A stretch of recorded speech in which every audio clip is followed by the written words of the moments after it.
A diner. A quiet December morning. A woman sitting alone. Two teenagers decided she was easy. They grabbed her crutch, knocked her drink across the floor, and when she tried to stand, one of them slapped her. The entire diner heard it. Buddy moved. Nobody except a worn-out mechanic at the counter who hadn't spoken a word since he sat down. And the dark German shepherd, lying at his feet, was already on his feet before the man even stood. What those teenagers didn't know, what nobody in that diner knew, was who they were about to face. If stories like this hit different for you, hit subscribe right now and drop your city or country in the comments. I want to see exactly how far the story travels. Like it if it moves you. Because the next story, even more intense than this one. Don't miss it. The cold came in fast that year. Not the kind of cold that slowly through autumn, that gives you time to pull sweaters from closets and think about buying better gloves. This cold arrived like a door being slammed open in the middle of the night's sudden mean, with no warning and no apology. By the first week of December, Red Creek was encased in a gray stillness that made the whole town feel like a photograph someone had taken a long time ago and forgotten about. The Sunrise Diner sat just off Route 16, between a shuttered tire shop and a gas station that still advertised diesel at prices no longer remotely accurate. Kind of place that hadn't changed its menu in 20 years and didn't intend to. The vinyl seats were cracked and repaired with electrical tape. Counter had been wiped down so many times the surface had gone soft in certain spots. Coffee was strong as the portions were honest, and if you sat long enough, you'd see every type of person this town had to offer pass through the door. On the morning of December 9th, the diner was running about half full. A couple of ranchers occupied the back booth, talking quietly over plates of eggs. A woman in a postal uniform was eating toast at the counter. Two old men played checkers at the window table, same as every Tuesday, same as they had for the past 11 years. The jukebox in the corner was playing something low and country, barely audible over the hiss of the kitchen and the scratch of boots on linoleum.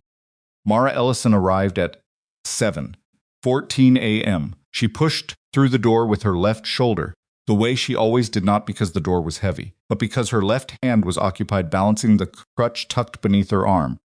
And she'd learned years ago that leading with your strong side made everything smoother. Entering rooms, navigating crowds, getting through days that other people found ordinary. Yet, she was 31 years old, with dark hair pulled back, and a face that was still pretty in the way of someone who had stopped thinking about being pretty a long time ago. She wore a gray wool coat, dark jeans, and a single boot. The left side of her was a carbon fiber prosthetic from just below the knee, matte black for function. She moved with it well, not gracefully, not the way the rehabilitation videos always described, but competently. Like someone who had made a decision at some point that the alternative to competence was refusing to leave the house, and she had never been the type to refuse. She sat at a two-person table near the window. The seat gave her a sight line to the door, to the counter, and to the parking lot outside, where a thin skin of ice had formed over the asphalt overnight. She set her crutch against the wall within arm's reach. Order habit, something she did without thinking. Waitress, a middle-aged woman named Deb who wore reading glasses on a beaded chain and had the patient, slightly exhausted face of someone who had been taking orders her whole life, came over with a menu Mara didn't need. The usual for travelers, Deb said. Eggs or pancakes? Scrambled toast, wheat. Mara set the menu down. And a strawberry shake. Deb raised an eyebrow. It's 7 in the morning. I've been driving since 4:30. Strawberry shake it is. Mara turned to her laptop, already open on the table, and pulled up a set of vendor specs she'd been working through since Laramie. The expansion plans for her company, Kinetic Bridge, had been in motion for 8 months. The Red Creek site was the piece that kept snagging. Permits were slow. The city council had questions. Contractor she'd initially chosen had backed out in October, which had cost her 6 weeks and a significant amount of patience. She was still working through it. She was always working through something. Ethan Cade came in at 7:22. He sat at the counter without looking at the menu because he ate the same thing every Tuesday: 2 eggs over easy, bacon, black coffee. He'd intervened. He hung his jacket on the stool beside him, which was something he did to discourage conversation without being rude about it. Polite boundary, visible boundary. He was 35. Not a big man in the way people sometimes imagine when they pictured military. He wasn't broad in the chest or thick in the neck. He was lean in the way of someone who stayed active, not for aesthetics, but because stillness made him anxious. His hands were the kind that gave him away, znicked and scarred. Grease worked so deep under 2 of his nails that it had become permanent, calluses on the palm in patterns that didn't match someone who just worked a wrench. He had the face of a man who had seen enough that he'd stopped being surprised by most things. He didn't talk much in public. In Red Creek, people knew him as the mechanic who ran his late father's shop on Coulter Road. Some knew he'd been military, in the vague, unspecific way that people know things about neighbors they've never asked directly. But he really knew what branch, what unit, what he'd done. He hadn't told them. He figured it wasn't relevant. Ranger settled under the counter stool without being told. He was a 7-year-old German shepherd, dark as charcoal, with a narrow white mark above his left eye. His fur was thick from the Wyoming winter. He had the stillness that well-trained dogs learn, not the stillness of sleep or boredom, but the stillness of attention. He lay with his head on his front paws and his eyes in a quiet scan of the room, moving slowly left to right. Ethan had gotten Ranger out of the military working dog program after his last deployment. The process had taken 4 months and cost him more in paperwork than it had in money, but he hadn't considered not doing it. Ranger had worked 3 deployments. He'd earned a retirement with someone who understood him. Deb brought coffee without being asked. That was the thing about coming to the same place every Tuesday for 2 years. Okay, she asked, because she always did. Fine, Ethan said. She's got a history test today. Spent 20 minutes this morning telling me why the Louisiana Purchase was more interesting than I was giving it credit for. Deb smiled. That girl's going to run something someday. Yeah, Ethan said, working on not being in her way when she does. Yes, he'd intervened. He wrapped his hands around the coffee mug and looked at the window. Outside, a truck was pulling slowly out of the parking lot, exhaust trailing white in the cold air. He watched it without thinking about it. Force of habit, tracking exits, movement, changes in the environment. Been doing it so long he barely noticed anymore. Ranger's ears moved. Not dramatically. Not the full alert, just a small adjustment. Both ears tilting maybe 15 degrees toward the door. Ethan registered it. He didn't react. He drank his coffee. The door opened. 2 kids came in loud. In the way that meant they were happy. Loud, in the way that meant they wanted to be noticed. Wanted to fill a space that hadn't invited them, wanted the room to understand that they were present and that their presence was significant. They were maybe 17, 18. Both wore expensive winter jackets, the kind with logos you paid for, specifically so other people could read the logos. One was taller, with a thick neck and a smirk that looked like it had been practiced.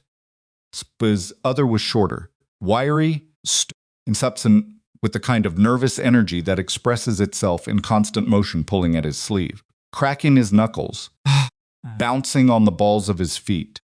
They took the table closest to Mara, not because it was convenient. Corner table was open. The back booth was open. They chose the table nearest the woman sitting alone because the woman sitting alone was sitting alone. Ranger's ears didn't move again, but his eyes did.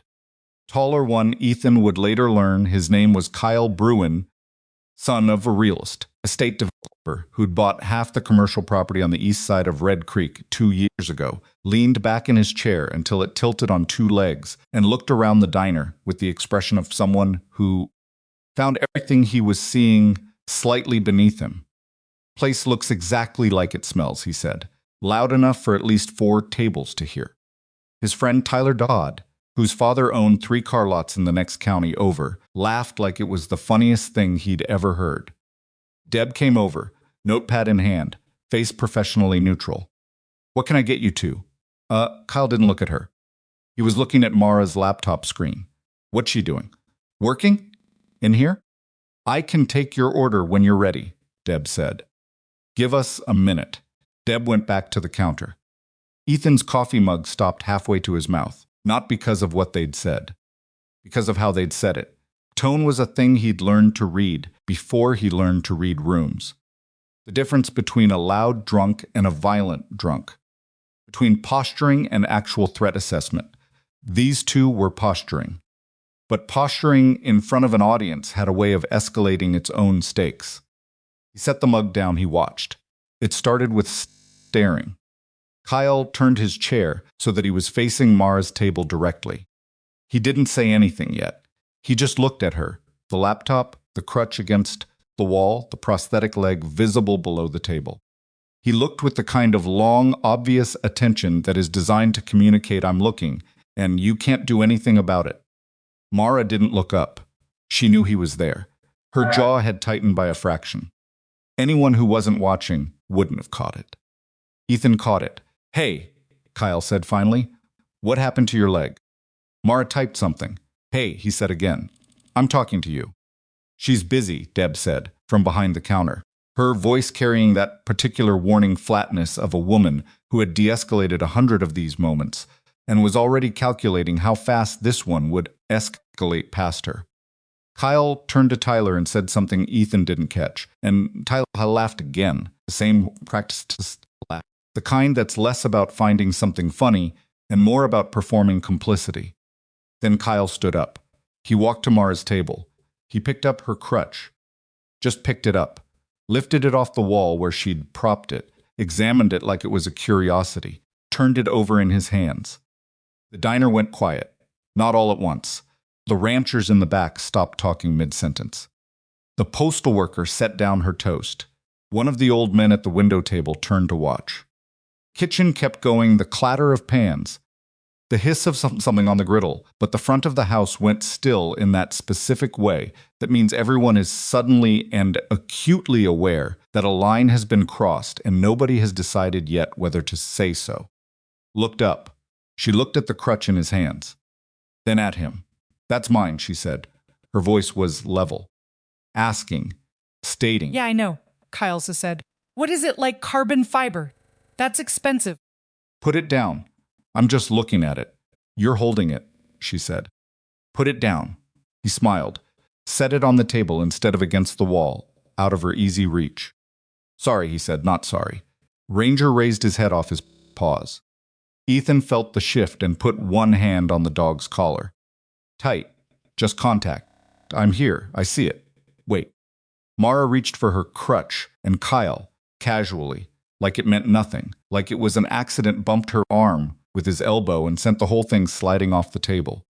It hit the floor with a crack that sounded louder than it was in the silent room. Body moved. Oops, Tyler said from his chair, still grinning, still performing. Mara looked at the crutch on the floor, then at Kyle. Her face had gone very still and very precise, the way faces do when a person is exactly what they will and will not show. Pick it up, she said. Kyle shrugged, hands in his pockets. It's right there. Pick it up. Why? You can't get it yourself? The sound of the kitchen seemed to pull back. Even the jukebox was between songs, the silence between tracks stretching longer than it should have. And then Deb moved toward the table with okay. That's enough in her voice, and Kyle turned and said something to her that made her stop walking.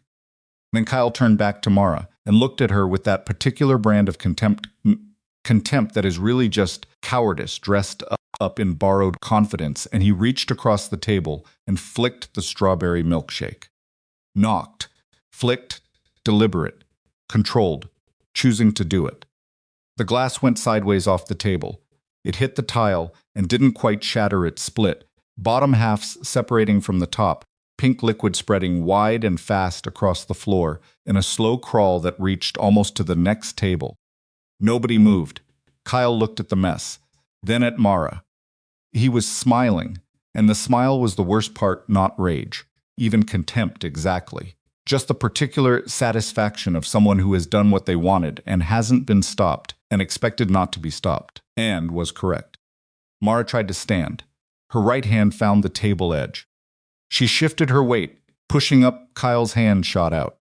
It wasn't a punch, it was open-palmed, a slap sharp, flat, across her cheek, the sound of it hitting the air like a crack of dry wood. The diner held its breath.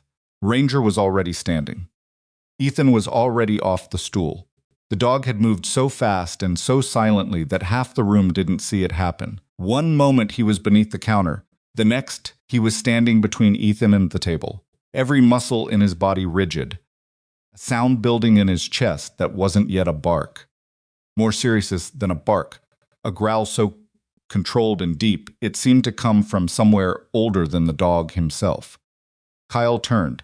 He saw Ranger and took one step back, his face shifting, the smirk breaking, just slightly. Ethan walked past the dog. He didn't rush.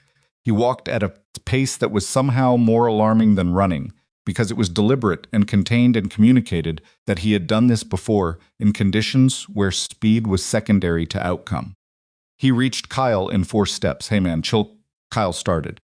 Ethan didn't hit him. He got close enough that Kyle would have had to step backward or be touched at, and Kyle stepped backward, and Ethan moved forward again until Kyle's back was against the wall beside the window. Tyler had shot up out of his chair, but stopped moving when Ranger turned to look at him. One smooth pivot, eyes finding the second target. That sound still rolling in the dog's chest like distant thunder. Tyler sat back down. Ethan's right hand went to Kyle's collar, not grabbing. Resting there. One fist, thumb on the outside. The same grip you'd use if you needed to move someone very quickly, or hold them very still. And Kyle seemed to understand somehow that he was not in control of what happened next. "Look at me," Ethan said.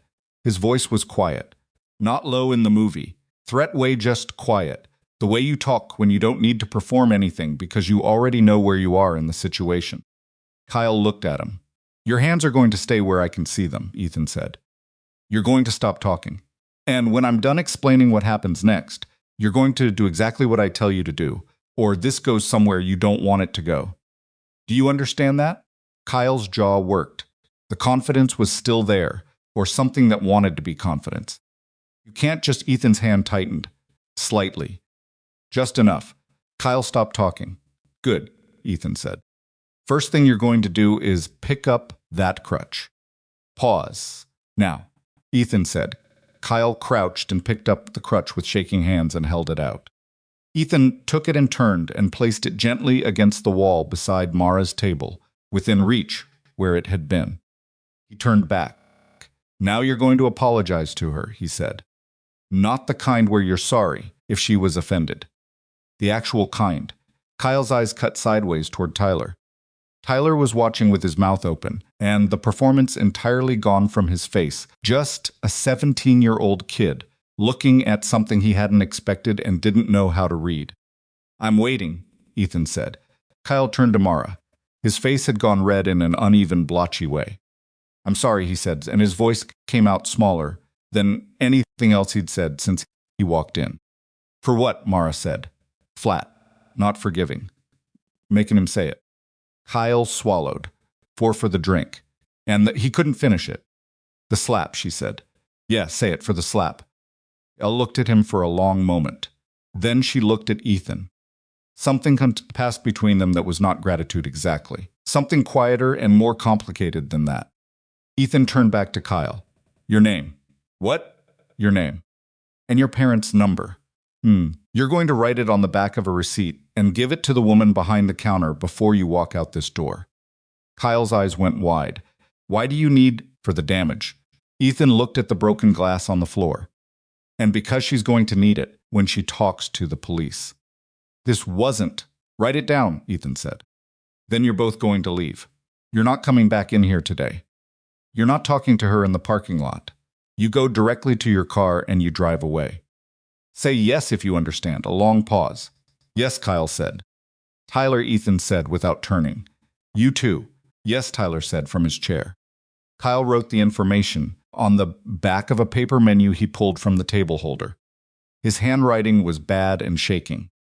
He handed it to Deb, who took it without a word, and then both of them moved toward the door.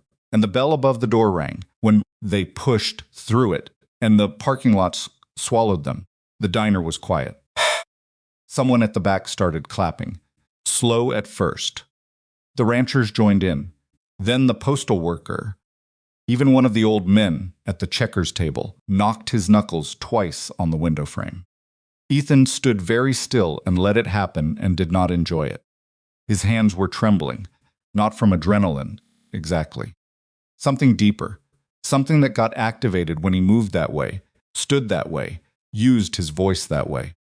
Something that had been built over years in environments where the decisions you made in a 10-second window had consequences that lasted forever, and that did not know how to stay dormant in a diner in Wyoming just because the stakes were lower. Turned away from the room before anyone could catch him like that. Ranger was at his side in an instant, pressing flank to leg, warm and solid, the way the dog had learned to do when he could feel Ethan shifting internally without shifting externally. Just wait. Just presence. I'm here. You're here. It's over. Ethan put one hand on the back of the dog's neck and held it there for a moment. He walked back to the counter and sat down and picked up his coffee, which had gone cold. Mara was still at her table. She was sitting upright, hands flat on the surface in front of her, staring at the door the teenagers had gone through. Her cheek was still pink where she'd been struck. She wasn't crying. She didn't look like crying had even been an option she'd considered. Deb came over with a mop and a broom without making a production of it, and the cracked glass and pink mess disappeared. Mara looked up. She looked at Ethan across the diner. He didn't look away. He didn't nod or smile or do any of the things that usually follow that kind of eye contact. He just held it for a second and then turned back to his coffee. Opened her mouth to say something. Closed it. Turned back to her laptop. Opened it again. Closed it again. She pushed back her chair, reached for her crutch there, against the wall it was supposed to be, and stood. She crossed the diner in steady steps and stopped one stool away from Ethan at the counter. I can buy you a coffee, she said. He looked up. Mine's free. Deb's got a system. I'll buy you a fresh one. Yours is cold. Ethan looked at the mug, back at her. Ethan Cade, he said. Mara Ellison. She sat down. Ranger looked at her from beneath the counter, assessed, and lowered his head back onto his paws. Your dog just decided I'm fine, Mara said. He's usually right. Deb set 2 fresh coffees down and disappeared without comment. They sat in silence for a moment, not uncomfortable. Kind of silence that exists between 2 people who have both been through enough that they don't feel the need to fill every gap with noise. Those kids, Mara said finally. That's going to haunt me. Ethan looked over. Why? You didn't do anything wrong. Going to haunt me because nobody in this room moved. Her voice was steady. She wasn't angry exactly, more like she was filing it away, this information about the world, adding it to a file she'd been building for 6 years. 20 people. Not one of them moved. Ethan wrapped both hands around his coffee. People freeze. I know it's not cruelty, she said. It's not even cowardice, most of the time. It's just the brain goes into this loop where it says somebody else will do this, and everybody's brain says that simultaneously, and so nobody does. She said it like she'd thought about it before, like she'd had to. Bystander effect, Ethan said. You know it. Trained for it, he paused. Long time ago. She looked at him differently after that. Impressed something more specific than impressed. Recalibrating. What do you do now, she asked. He almost laughed. Because it was funny. Because of the distance between what he'd been and what he was and how strange it was to get asked that question right after someone had just watched him work. I fix cars, he said. Mara looked at him. He looked at the window. Outside, the ice in the parking lot hadn't moved. The cold hadn't broken.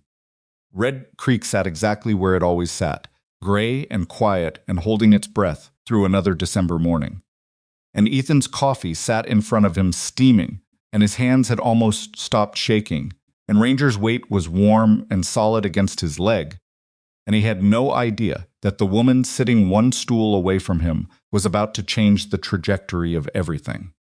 No idea yet that she was going to try. She stayed for 40 minutes. They talked not the way people talk when they're trying to get somewhere, but the unguarded kind that happens sometimes between strangers who have no investment in what the other person thinks of them.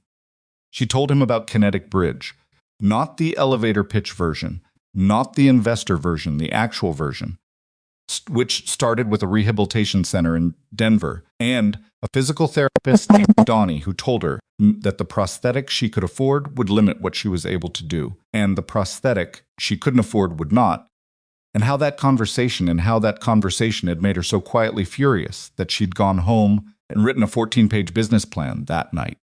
Adaptive technology, she said. Exoskeletons, customized prosthetics, smart mobility devices. But the real thing is access. Making sure the price point isn't who gets to walk. Sie den Mund. Ethan listened. He was a good listener in the specific way of someone who had learned that listening was tactical, that what people didn't say was sometimes more relevant than what they said. She didn't ask him much. She picked up on that quickly, that he didn't give information away, that every piece of himself he offered was chosen. So she talked and he responded, and the conversation had a lopsided quality that didn't feel unbalanced, just different. When she asked about Nora, though, he opened up. Not much. Enough to see it, the way his whole face changed. Softer, exactly. More present, like he was no longer partly somewhere else. 9 years old, he said, going on 43. Smart kid, terrifyingly smart. Kind of smart where you're not sure if you're raising a child or having an argument with a very short attorney. Mara smiled. First real smile since she'd walked in. Her mom? She asked. He looked at the counter. 3 years ago. Car accident, February, I'm sorry. Yeah, he turned the coffee mug once. So is she. She just doesn't have the vocabulary for it yet. Mara absorbed that. She didn't say she will be okay, or you'll get through it, the things people said that were true and useless. She just let it sit there, which was the right thing. No. How's the shop? She asked, changing terrain without making it obvious she was doing it. Ethan's jaw tightened just briefly, holding. She heard the barely he didn't say. She almost said something then. Almost. But she didn't know yet what she was thinking. Or she knew what she was thinking and wasn't sure she trusted it, because thinking something in the first 2 hours of knowing someone was different from acting on it, and she'd built her entire company specific and deliberate and slow. She finished her coffee, pulled on her coat. It was nice to meet you, Ethan Cade, she said. Specifically. He nodded. Drive safe. Roads are still icy east of here. She picked up her crutch, her laptop, walked toward the door. She stopped with her hand on the handle and looked back. The dog, she said. What's his name? Ranger. She looked at the dog for a moment. Ranger looked back at her with calm, direct eyes. He knew before you did, she said. It wasn't a question. Ethan looked at Ranger. Back at her. He usually does, he said. She went out into the cold. That night, Ethan put Nora to bed at 9 and sat at the kitchen table with a stack of invoices that kept adding up to the same terrifying number no matter how many times he moved them around. Cade Motorworks had been his father's place, built by hand over 30 years, 2 bays at a time, until it was 8 bays wide and the best independent garage in the county.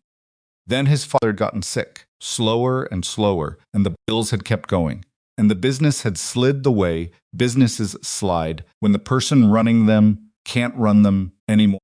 Ethan had come home from his last deployment to a father who was 6 weeks from the end, and a garage that was 4 months behind on its equipment loans. He'd buried his father, paid what he could, stayed because Nora needed a place and because he didn't know what else to do with himself after 11 years of doing something that no longer existed for him to do. He spread the invoices out and looked at them. Ranger lay under the table with his chin on Ethan's boot. $40,000 in back equipment loans. 11 months before the bank would trigger the foreclosure process. 11 months sounded like a lot until you ran the math. And the math said he needed to bring in 40% more revenue than last month every month starting now. And last month had been the best month in a year. He sat with it for a long time. Then he went to bed and didn't sleep until almost 3. Outside, the cold had its teeth in everything, and Red Creek was quiet in the way of a town that doesn't notice its own wounds until someone comes along and names them. And somewhere across that town, in a hotel room with vendor specs on the screen and a bruise forming on her cheekbone that she'd looked at in the bathroom mirror for a long moment before deciding it was just a bruise, Mara Ellison was working and thinking and pulling up a property report for an address on Coulter Road. She had pulled up the property report for Cade Motor Works at 11:47 p. And by midnight, she had cross-referenced it with 3 county assessor records, 2 business license filings, and a commercial real estate database that her CFO had set up for the Red Creek expansion analysis. She wasn't impulsive. She had never been impulsive. Impulsive was the word people used for decisions they didn't understand the logic of, and she understood the logic of everything she did, even when she couldn't explain it in a way that satisfied a boardroom. The bruise on her cheek was turning purple at the edges. She'd put ice on it for 20 minutes, then stopped thinking about it. Because thinking about it meant thinking about the diner in a particular way, the way that made her feel small and exposed and dependent on a stranger's intervention. And she had worked very hard for 6 years to not feel any of those things. She could feel them for exactly as long as it took the ice to melt, and then she was done with it. What she was not done with was the garage, Cade Motor Works.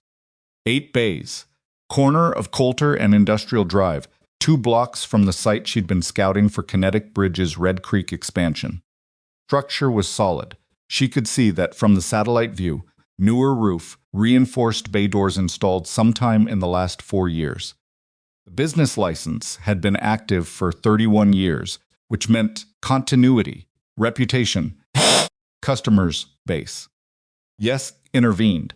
The equipment loan defaults were public record through the county court system, if she knew where to look. She sat with it for a long time. Then she closed the laptop and looked at the ceiling of the hotel room and had a conversation with herself that went in circles for about 40 minutes before landing in the same place she'd started. Yes, he'd intervened. The man had picked up her crutch off the floor and placed it where it was supposed to be without making a thing of it. That was a small thing. It was also the only thing anyone in that diner had done, and it had been done by the person everyone else had looked at and dismissed, and she knew something about what it felt like to be the person everyone looked at and dismissed. She turned the light off at 1:15. She had a meeting in the city at 9. She'd make it. 3 days later, she drove back to Red Creek. She didn't call ahead. She parked on the street outside Cade Motor Works at just past 2 in the afternoon and sat in the car for a minute, looking at the place. In daylight, it looked more tired than it had on. Satellite, the paint on the exterior sign was faded, and the bay door on the far right had a dent along the bottom rail that hadn't been banged out yet. There were 4 vehicles in the lot, all in various states of having things done to them. A minivan with the hood up, a pickup on the lift visible through the open bay door. Somebody's old Chevy with new brake lines partially installed and coiling out from underneath like intestines. Was busy. That was actually the first thing she'd registered. Prosperous, but busy. She got out of the car. The cold had loosened slightly, rising from the single digits into the high 20s, which in Red Creek in December meant people were treating it like a mild afternoon. A radio somewhere inside the garage was playing something country that she couldn't identify. Compressor was running. Beneath both of those sounds was the steadier sound of someone working the rhythmic impact of a socket wrench on something that didn't want to move. She found Ethan under the Chevy. She could see his boots and the lower half of his legs. He was flat on a creeper, arms overhead, doing something to the underside with a combination wrench and what sounded like a fair amount of effort. She stopped a few feet from his boots. "Ethan Cade," she said. The wrenching stopped. A pause. "1 second," he said, from under the car. He came out from under it, without rushing the creeper, rolling him smoothly back onto the concrete floor, and then he sat up and looked at her. He had grease on his jaw, and both forearms and something dark on the front of his shirt that was either oil or hydraulic fluid, or both. He didn't look surprised to see her, or if he was, he'd decided not to show it. "Miss Ellison," he said. "Mara. Mara, he stood, wiped his hands on a shop rag that was already well past the point of usefulness. This about the diner? No, he waited. I have a proposal for you, she said. I want you to actually listen to it before you react. Something crossed his face, not quite suspicion. More like a man who'd had enough experience with situations that announced themselves as opportunities before revealing themselves as complications that he'd learned to hold them at arm's length until he understood the shape of the thing. I'm listening, he said. Not out here, she said. Do you have a minute? Somewhere we can actually talk. He looked around the garage. There was one other person visible, a young mechanic named Drew, 22, who'd been with the shop 8 months, and who Ethan paid better than he could technically afford to, because Drew was good, and good people didn't stay in places that didn't value them. Drew was working the lift, not looking over, doing his job. Give me 5 minutes, Ethan said. He went to wash his hands at the utility sink in the back while Mara waited near the office doorway. And when he came back, he led her into a space that was generous with the word office, a room approximately the size of a large closet, with a desk covered in invoices and a second chair that held a stack of parts catalogs, and a dog bed in the corner where Ranger was already lying. The dog raised his head when she came in, studied her for a moment, put his head back down.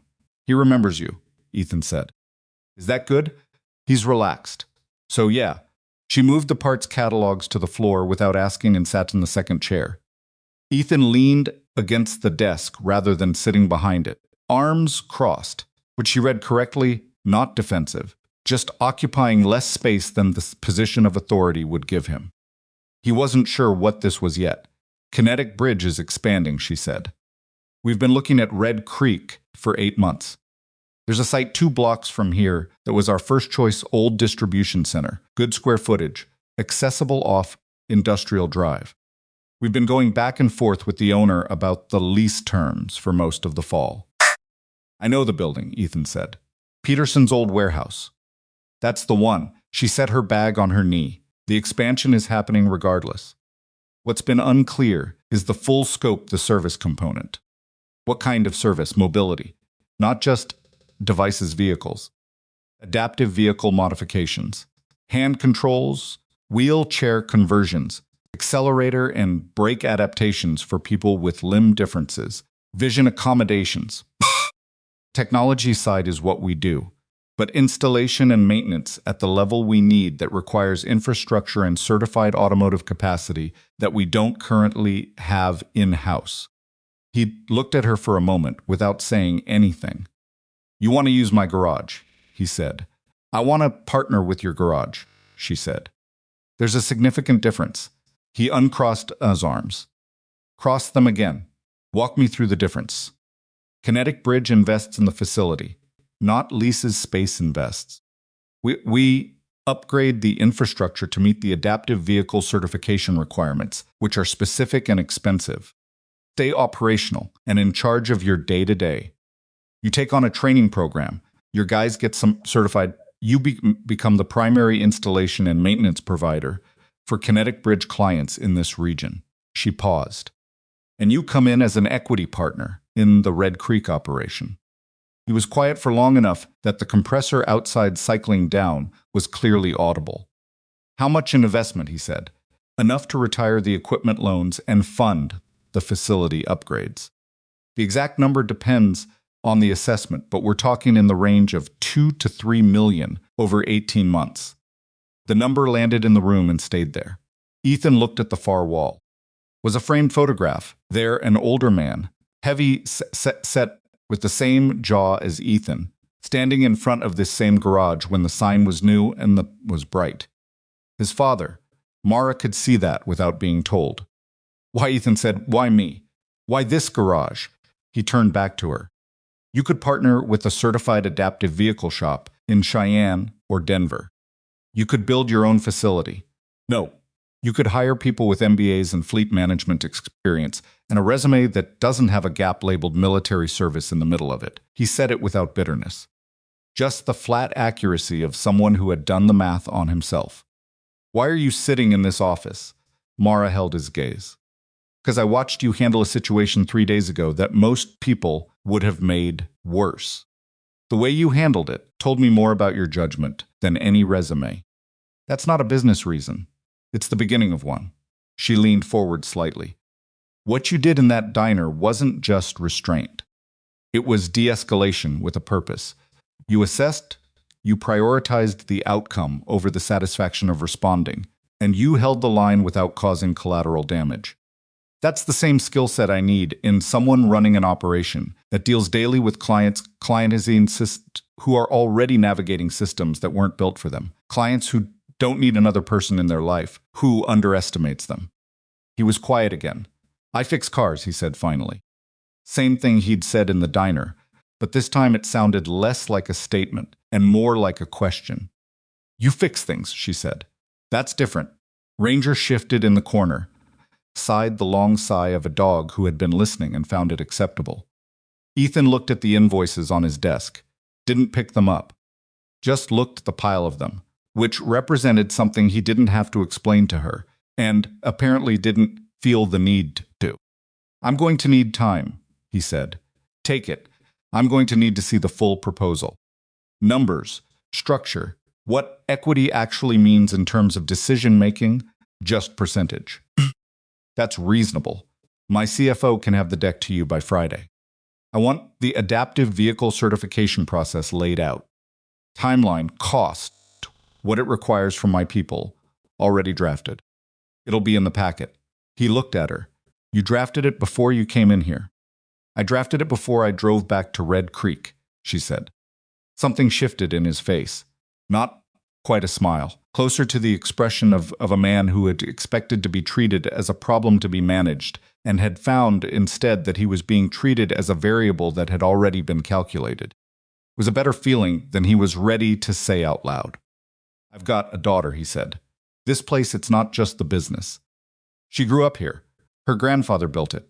I know, Mara said. Quietly. That's part of why the partnership structure is the way it is. This stays Cade Motor Works. That's not a branding suggestion. It's written into the terms. He nodded once. Slowly. Friday, he said. Friday, she confirmed. She stood, picked up her bag.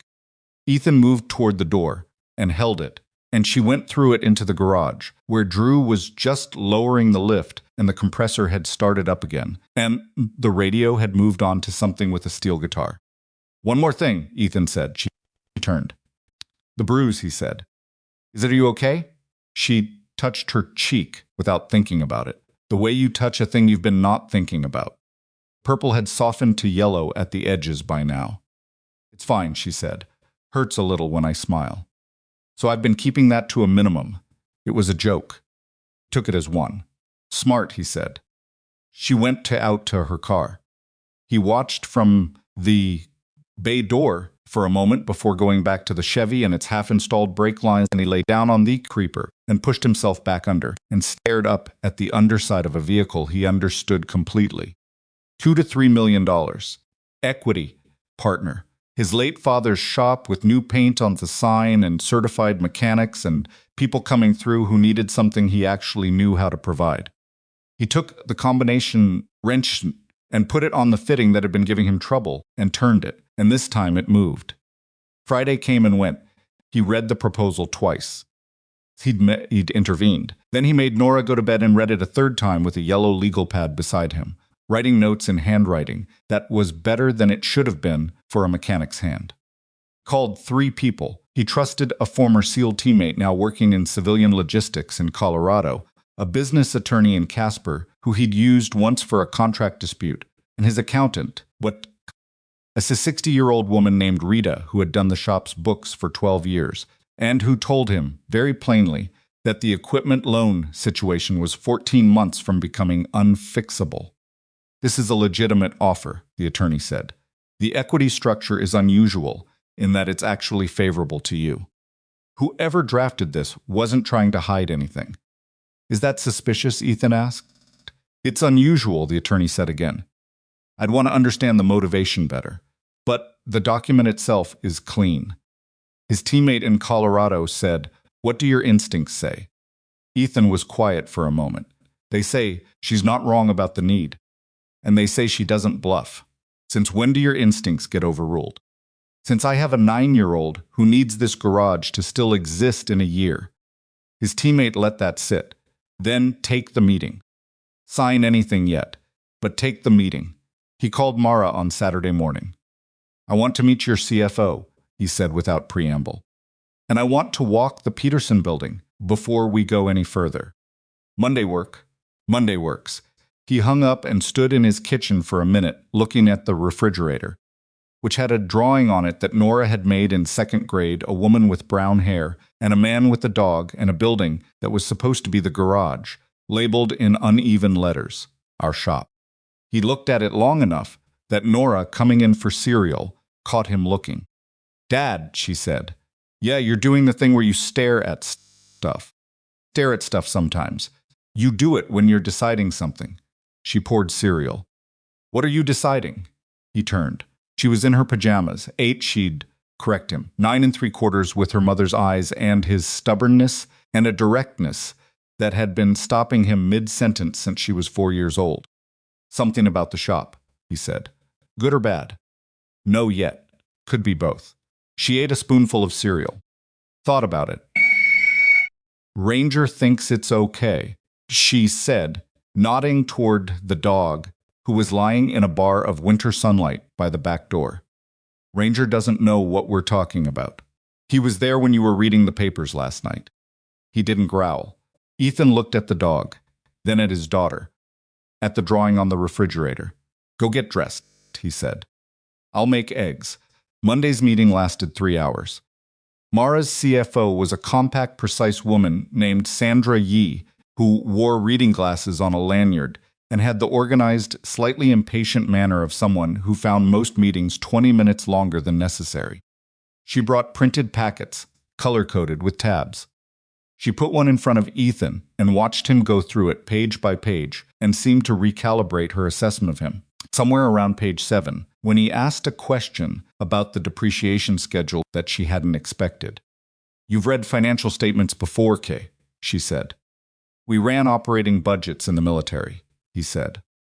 Exactly the same. But numbers are numbers. Sandra glanced at Mara. Something passed between them that Ethan noticed and filed away. They walked the Peterson building afterward. Sandra, Mara, Ethan, a structural engineer named Foss, who'd been hired for the site assessment. Mara moved through the space with the particular fluency of someone who was already seeing what it would become, pointing out load-bearing walls and access points and lines of sight with the kind of spatial intelligence that Ethan recognized from rooms. He'd walked differently, in a different life. Vehicle bay here, she said, near the east wall. Large enough for a full-size van conversion. Hydraulic lift, we'd spec it, specifically for chair loading. Adjacent to the waiting area, so clients can observe the process if they want. Why would they want to? He asked, because most of them have been told they can't do things their whole lives. Watching the modification happen, seeing the mechanism, it changes the relationship to the equipment. They're not receiving charity. They're engaging with a system that's being built around them. No. He looked at the space. Empty, concrete, smelling of old cardboard and cold air. He tried to see what she was seeing. The access ramp, he said, turning toward the north entrance. Grade's going to be wrong for a power chair at speed. Too steep. She stopped, looked at the ramp, back at him. ADA spec. I know what steep looks like, he said. And I know that if I were coming into a building in something with wheels and I needed momentum to make it up a ramp, that grade would slow me down enough to be a problem on an icy day. She looked at Foss. Foss measured the grade on his phone's level app. He's right. It's 2% over standard. That gets fixed, Mara said, making a note. She didn't look surprised that he'd caught it. She looked like she'd expected he might catch something and was noting what it was. They drove back to the garage separately. Ethan sat in the truck outside the shop for a few minutes before going in. Drew was handling a transmission job on the Subaru in Bay 2. Was good at transmissions, better than Ethan. Though Ethan would never say that to him, because Drew didn't need the ego, and the work spoke clearly enough. Ethan watched him work for a minute through the windshield. He thought about what the garage looked like from the outside, through eyes that weren't his. He thought about Mara sitting in that chair and saying this stays Cade Motorworks like it was already written somewhere permanent. He thought about Nora's drawing on the refrigerator, those uneven letters. He went inside. He called the attorney back Tuesday evening. "Tell me the worst case," he said. "Partnership implodes in year 2. The attorney said, you retain the facility and the client relationships you've built, but you're back to operating independently on equipment that's been upgraded at Kinetic Bridge's expense. The equity dilutes back to them. You lose the partnership income, but you're not in a worse position than you are now. The best case? You don't need me to tell you the best case." Ethan exhaled. "What would you do?" "I'm a lawyer. I'd negotiate 3 clauses and then sign it." "Which 3? They were on the phone for another 40 minutes. By the time he hung up, Nora was asleep, and the house was quiet, and Ranger was at his feet under the kitchen table, in the same spot he always occupied when Ethan was sitting with something difficult. He looked at the legal pad, the notes he'd made across 5 evenings. The numbers he'd run 6 different ways, and that kept landing in the same range no matter how he arranged them. Picked up the phone. It was late past 10. He almost didn't. Called Mara. She picked up on the second ring. "I have 3 changes to the contract," he said. Pause. "Then I'm listening," he read them. Another pause. "Longer. 2 of those I can agree to tonight," she said. "The third I need to take to Sandra in the morning." "Fair enough. Ethan, you're making the right call." He looked at the legal pad, at his father's handwriting still visible on a note taped to the wall above the table, a phone number for a parts supplier, written 7 years ago in a hand that was larger and looser than his. "I'm making the only call that makes sense," he said. "That's not the same thing." "Sometimes it is," she said. He didn't answer that, but he didn't disagree either. He sat at the table for a while after they hung up, in the quiet of the house, the dog at his feet, and the legal pad in front of him, and the cold pressing against the windows, the way it had been pressing against everything for weeks. And for the first time since his father died, he felt something that wasn't quite hope. He'd been too many places where hope was the word that preceded disappointment, but something adjacent to it. Something structural, like a foundation being poured. He didn't know that night what was already moving on the other side of town.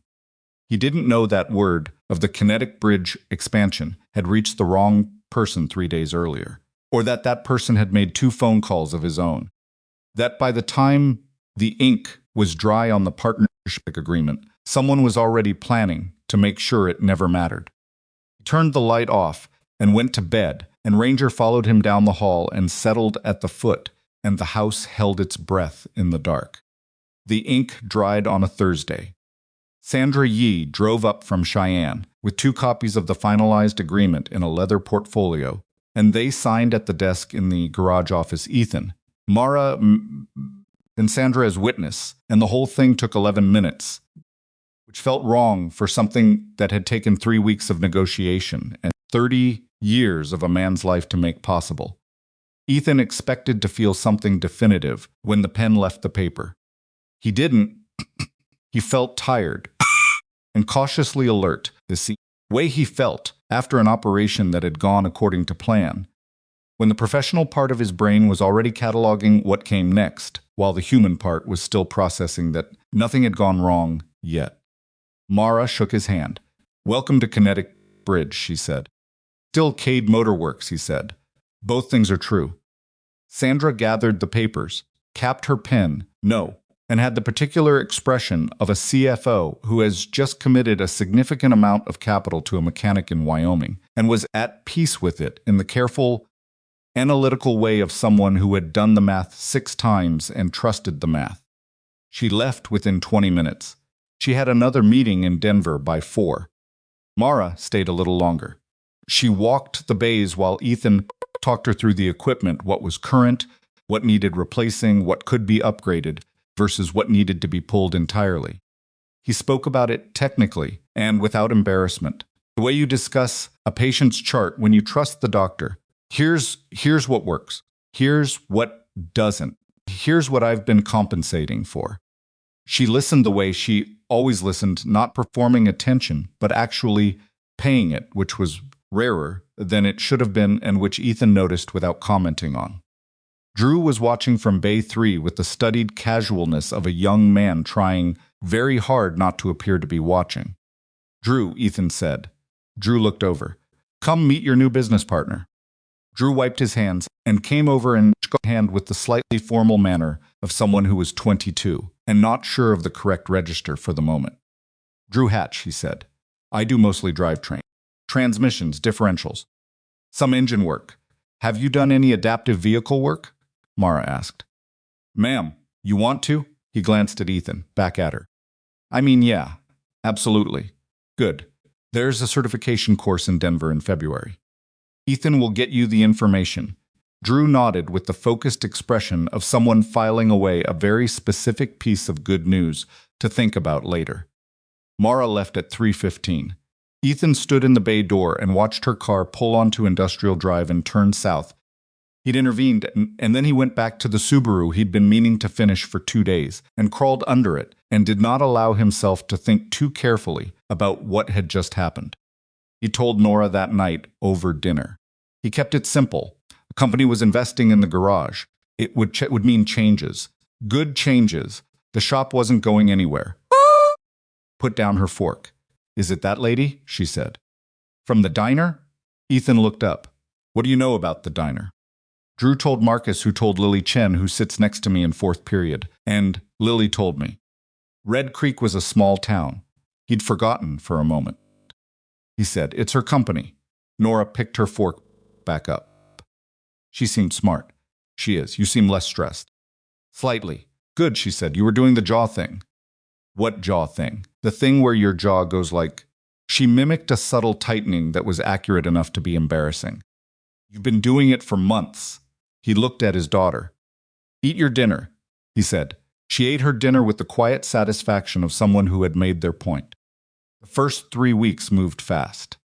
Brought in a contractor, a firm out of Cheyenne, that specialized in commercial facility upgrades, and they began the assessment process immediately. Measurements, load calculations, electrical capacity testing. They were in and out of the bays with clipboards while Ethan's crew worked around them. And there was a period of about 10 days where the garage felt too crowded and slightly chaotic in the particular way of a place being improved against its will. The equipment loan paperwork cleared on a Wednesday. Ethan stood in the bank with the loan officer, a man who had called him 4 months earlier, with the particular apologetic urgency of someone delivering bad news they genuinely regretted, and watched the balance zero out. And the feeling that moved through him was not relief exactly. It was the cessation of a specific pressure that had been present so long he'd stopped noticing it, the way you stop noticing chronic pain until it stops. "Congratulations," the loan officer said, extending his hand. Ethan shook it, didn't say anything. He drove back to the garage and got under a truck and worked for 6 hours without stopping. The renovation plans finalized in the second week of January. 2 new lifts, both rated for full-size van weight. A dedicated adaptive vehicle bay with ceiling clearance for hydraulic systems. Diagnostic equipment. A client waiting area built to full accessibility standards, wider doorways, adjusted counter heights, flooring that graded smoothly between surface types. Ethan reviewed every line of the build plan. He caught 2 things: contractor and missed a drainage slope in the new bay that would have pooled water near the hydraulic controls in a Wyoming winter. Ventilation spec that was inadequate for the paintwork capacity they'd eventually need. He sent both notes to Mara with a hand-drawn diagram for the drainage issue. She forwarded them to the contractor. The contractor called Ethan directly. "Your guy caught 2 things my senior engineer didn't catch," he said. There was a gruffness to his voice that might have been irritation or respect, possibly both. "Just wanted it done right," Ethan said. "Yeah," the contractor said. "Me too. The drainage is getting fixed. The ventilation is getting upgraded." The build started on January 19th. Russell Vane heard about it sometime in the second week of January. Nobody told Ethan exactly how Red Creek operated on the same informal information network it always had. which meant that news traveled in ways that were difficult to trace and impossible to stop. Mara's attorney mentioned it in passing on a call in mid-January. There had been an inquiry from a party asking about the terms of Kinetic Bridge's Red Creek lease, framed as routine commercial due diligence, originating from a firm connected to Vane Automotive Group. Mara mentioned it to Ethan the next day. "Russell Vane," she said. "Of him," Ethan said. "He runs 3 dealerships in the county. Cars, high-end. He's been trying to buy the Peterson building for 2 years." She said it flatly. "He made an offer in November that Peterson turned down because the terms were exploitative. We came in with a clean lease and Peterson took it. So Vane's angry. Vane is the kind of man who doesn't get angry," she said. "He gets strategic." Ethan thought about that. What does strategic look like for him? We're about to find out. He didn't hear the name again for 2 weeks. Calls started in late January. 3 of Ethan's long-term clients, people who'd been bringing vehicles to Cade Motor Works for years, called within 4 days of each other to say they were going elsewhere. 2 of them were vague about it. The third, a rancher named Bill Coulter, who had known Ethan's father and had always been direct in the particular way of men who had no time for indirectness, said it plainly. "Somebody's been calling around," Coulter said, "saying your place is getting bought out, going corporate, that the quality's going to go down and the prices are going to go up." "Who's calling?" Ethan said. "Don't know. Got it secondhand. But I thought you should know it's going around. Appreciate it, Bill. I'm not going anywhere, for what it's worth. Your dad fixed my truck in 1987. What this place is. I appreciate that too." He hung up and stood at the counter for a moment. Drew came in from the bay. "Everything okay?" "Somebody's running a whisper campaign," Ethan said. Drew's face went through several expressions in quick succession. "Probably. What do we do?" Ethan thought about it. "Work," he said. "That's what we do." But it wasn't just calls. The first week of February, a review appeared on the garage's business, listing 1 star, detailed, describing a fictional experience with a vehicle that had supposedly been returned in worse condition than it arrived. The language was specific in the way of something written by someone trying to sound like a real customer. By the time Ethan flagged it and got the platform to investigate, 2 more had appeared. He told Mara, "Document everything," she said immediately. "Screenshot the reviews with timestamps. Keep a log of which clients received calls, what was said when. If this is Vane, we need a paper trail." "I know how to build a case," he said. She paused. "Right. Sorry. Don't be." He looked at the screenshots on his phone. "How many clients do you think he can peel off?" "Enough to slow the first quarter. Enough to matter if we move fast on the adaptive certification and establish our own client base." "How fast?" "The Denver certification course is February 14th. Bumped it up. Drew's going, and I'm sending one of my own techs with him. When they come back certified, we start taking adaptive vehicle clients. Vane's clients aren't our market anyway. He sells to people who don't need what we provide." She said it steady and clear, the way she said most things, with the particular calm of someone who had done a lot of problem-solving in rooms where panic was useless. Ethan found it grounding, because he needed grounding. Exactly, because it confirmed his read of her, and he trusted his reads. "There's something else," she said. He waited. "Vane has a history.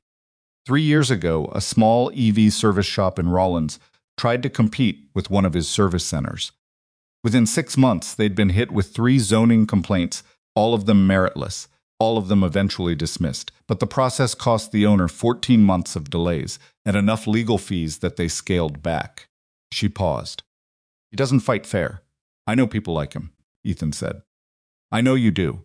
He didn't ask what she meant by that. He thought he understood. "He's going to escalate," Ethan said. "Calls and the fake reviews that's opening moves. So we need to be ready. We need cameras," she said. "On the property. The facility upgrades include a security system, but the contractor is 3 weeks from that phase. I want to move it up. I'll call him today. There's a company in Casper that does commercial security installation. I've already pulled their information. They can do it faster. Send it to me, he said. I'll call them this afternoon. The security company had a crew available the following week. 8 cameras, motion activated, covering all 4 sides of the property and both parking areas. Ethan paid extra for the thermal OVOR option on the rear cameras, a feature the salesman had seemed surprised he knew to ask about. He didn't explain how he knew. February 14th, Drew left for Denver. Called from the road at 7:30 that morning to ask if there was anything specific Ethan wanted him to focus on during the course. Hand controls, Ethan said, and the lift certification. Everything else follows from those. Got it. A pause. This is a good thing we're doing, right? Like, for real? Ethan said. For real. He could hear Drew's grin through the phone. The garage ran 2-man while Drew was gone, Ethan, and a part-timer named Sal, 61 years old, who had worked with Ethan's father for 15 years before retiring, and who came back 2 days a week because, as he told Ethan, retirement was fine, but it was also boring, and at least at the garage things moved. It was Sal who noticed the truck first. That F-250's been sitting at the end of the block since Tuesday. Yes, Sal said on Thursday afternoon, jerking his chin toward the street without looking up from the valve cover he was cleaning. Different plates Wednesday than today. Ethan looked up from the invoice he was working on, crossed the bay to the open door and looked down the street. Truck was there, dark gray, backed into a space at the far end of the commercial parking strip, angled in a way that gave a clear sightline to the garage entrance. You sure about the plates? Ethan said. I wrote them down, Sal said. He pulled a grease-smudged piece of paper from his shirt pocket and handed it over. 2 Wyoming plate numbers, both written in Sal's precise, old-fashioned block letters. Ethan looked at the paper for a moment, then at the truck. He took a photo of the truck with his phone. The angle wasn't good enough for the plates. He went to the secondary camera monitor in the office. The system had been live for 8 days, and pulled up the exterior feed and found the truck in the lower left quadrant of the rear parking camera. Clear plate. He screenshotted it, logged the timestamp. Good eyes, he told Sal. Sal shrugged. Your father taught me to pay attention to what didn't fit. Truck was gone by 6 that evening. It came back Friday morning. By Friday afternoon, it was gone again, and it didn't return that weekend. But something else did. Monday morning, January 3rd of the second month after signing. Ethan arrived at the garage at 6:45, which was 20 minutes before anyone else, which was his habit he liked. The quiet of the place before the day started, the particular smell of machine oil and cold concrete that had been part of his whole life.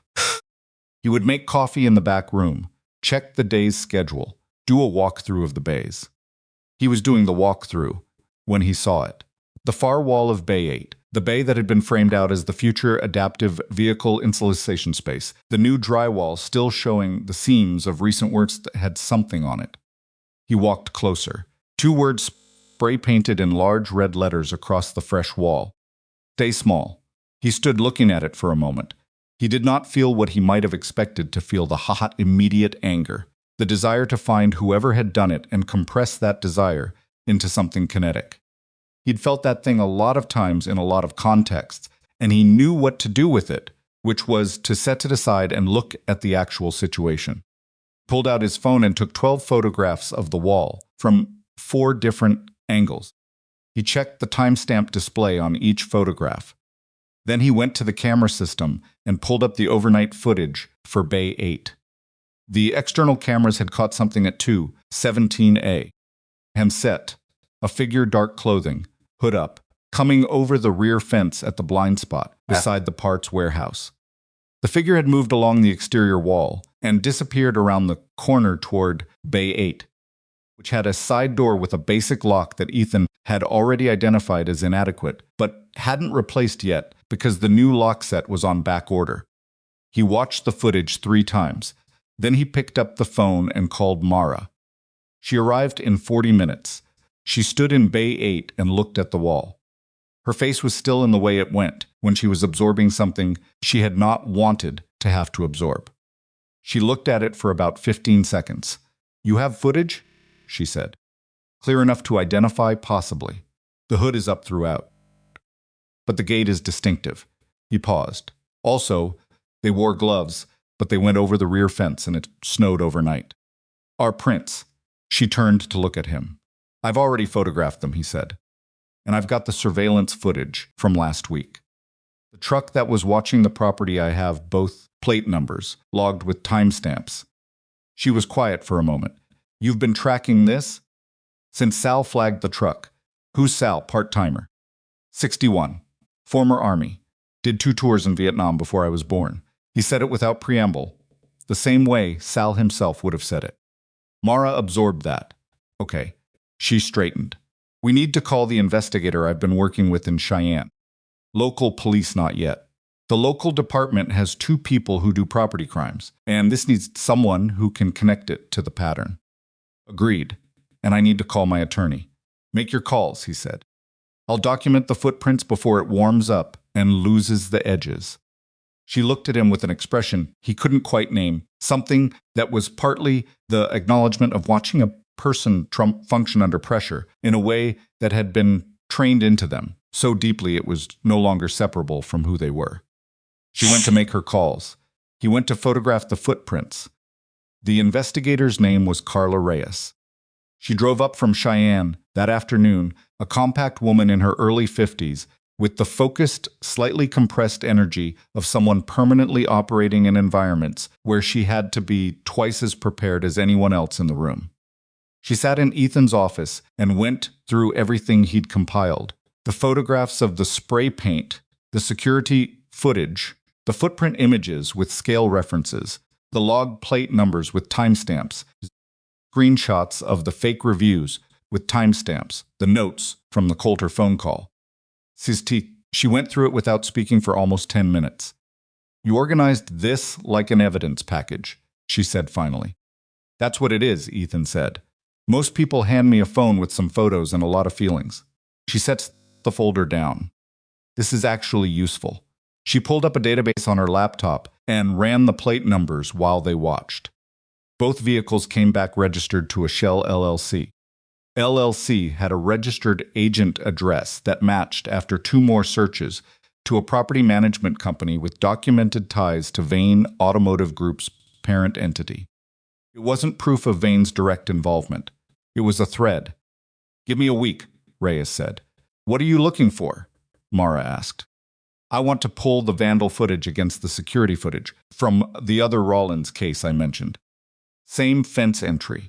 If it's the same crew Vane used last time, I can connect the thread to something with prior documentation. And if it's not the same crew, Ethan said, then I look for a different thread. She packed up her laptop. Either way, the evidence you've built here is the foundation. You did the hard part. She left. The garage was quiet, except for the build crew. In the back, they were still working on the adaptive bay, unaware, or at least professionally unacknowledged, of the red paint on the far wall, which Ethan had covered with a drop cloth before they arrived that morning. Mara was standing near the bay door. She turned when he came out of the office. I want to repaint today, she said, before Drew gets back. He looked at her. He shouldn't come back to that, she said. He left excited. He should come back to a clean wall. Ethan considered it. Reyes has what she needs from it. Okay. They painted it together, Mara and Ethan, 2 cans of the same contractor white they'd used for the dry wall finish, rollers from the supply room. It was not a cinematic moment. She had paint on her jacket sleeve within 2 minutes. He got it on his boot. The coverage was slightly uneven at the edges where the roller ran thin. They painted until the red was gone. Neither of them said much. At one point, Mara stopped and looked at the drying wall. He thinks this works on me, she said.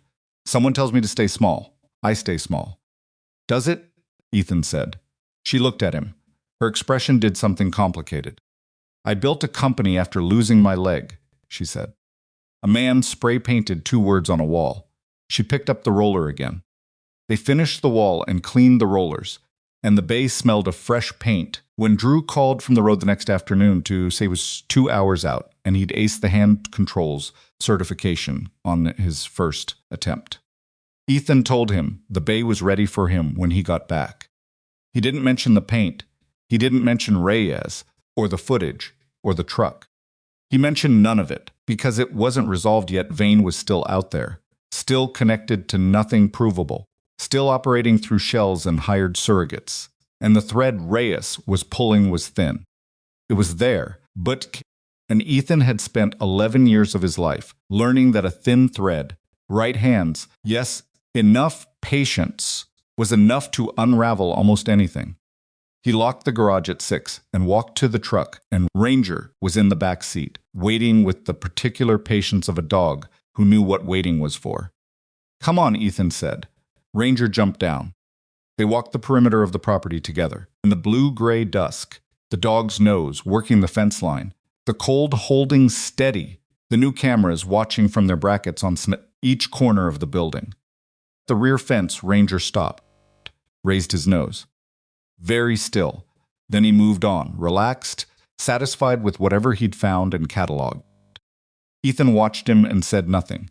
He'd learned a long time ago that when Ranger stopped and held like that, it wasn't nothing. It was rarely nothing, but the dog had moved on, which meant whatever had been there was recent but not present. He locked the gate and went home and made dinner and helped Nora with a history report about westward expansion, about whether Manifest's destiny was more complicated than her textbook was admitting. And the conversation was good enough that he'd nearly finished washing the dishes before he thought about the fence again. Thought about it for about 3 seconds. Then he picked up his phone and sent Reyes a text. "Rear fence. Check it against the second track from the footage. Think they came back." She replied 11 minutes later, already looking at it. "Touch the fence rail. I'm sending someone in the morning." He set the phone down. He looked at the kitchen window, at his own reflection in the dark glass. He had not been afraid. The strange thing, he had not been afraid of any of this.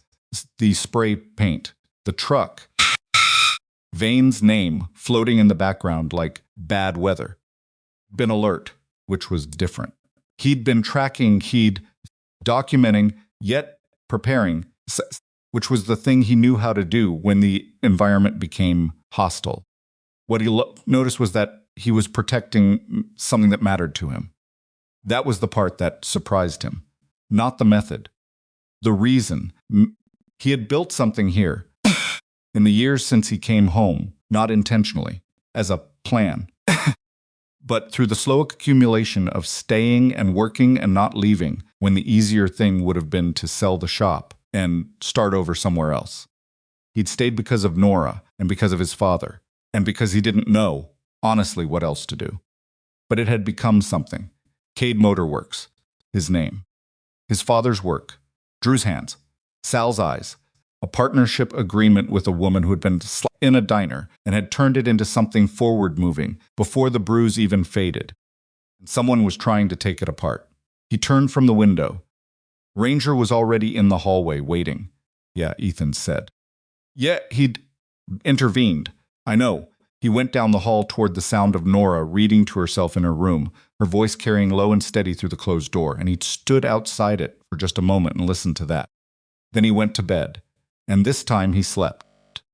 Reyes's person came at 7:15. The next morning, a young woman named Torres, who did forensic site work, and who moved around the rear fence with the quiet efficiency of someone who had learned that the evidence was either there or it wasn't. And talking about it didn't change which one was true. She photographed the fence rail, the ground, the angle of approach. Took 3 swabs from the top rail where the paint on the fence post was slightly disturbed. She was done in 40 minutes and left without asking for coffee. Ethan watched from the bay door.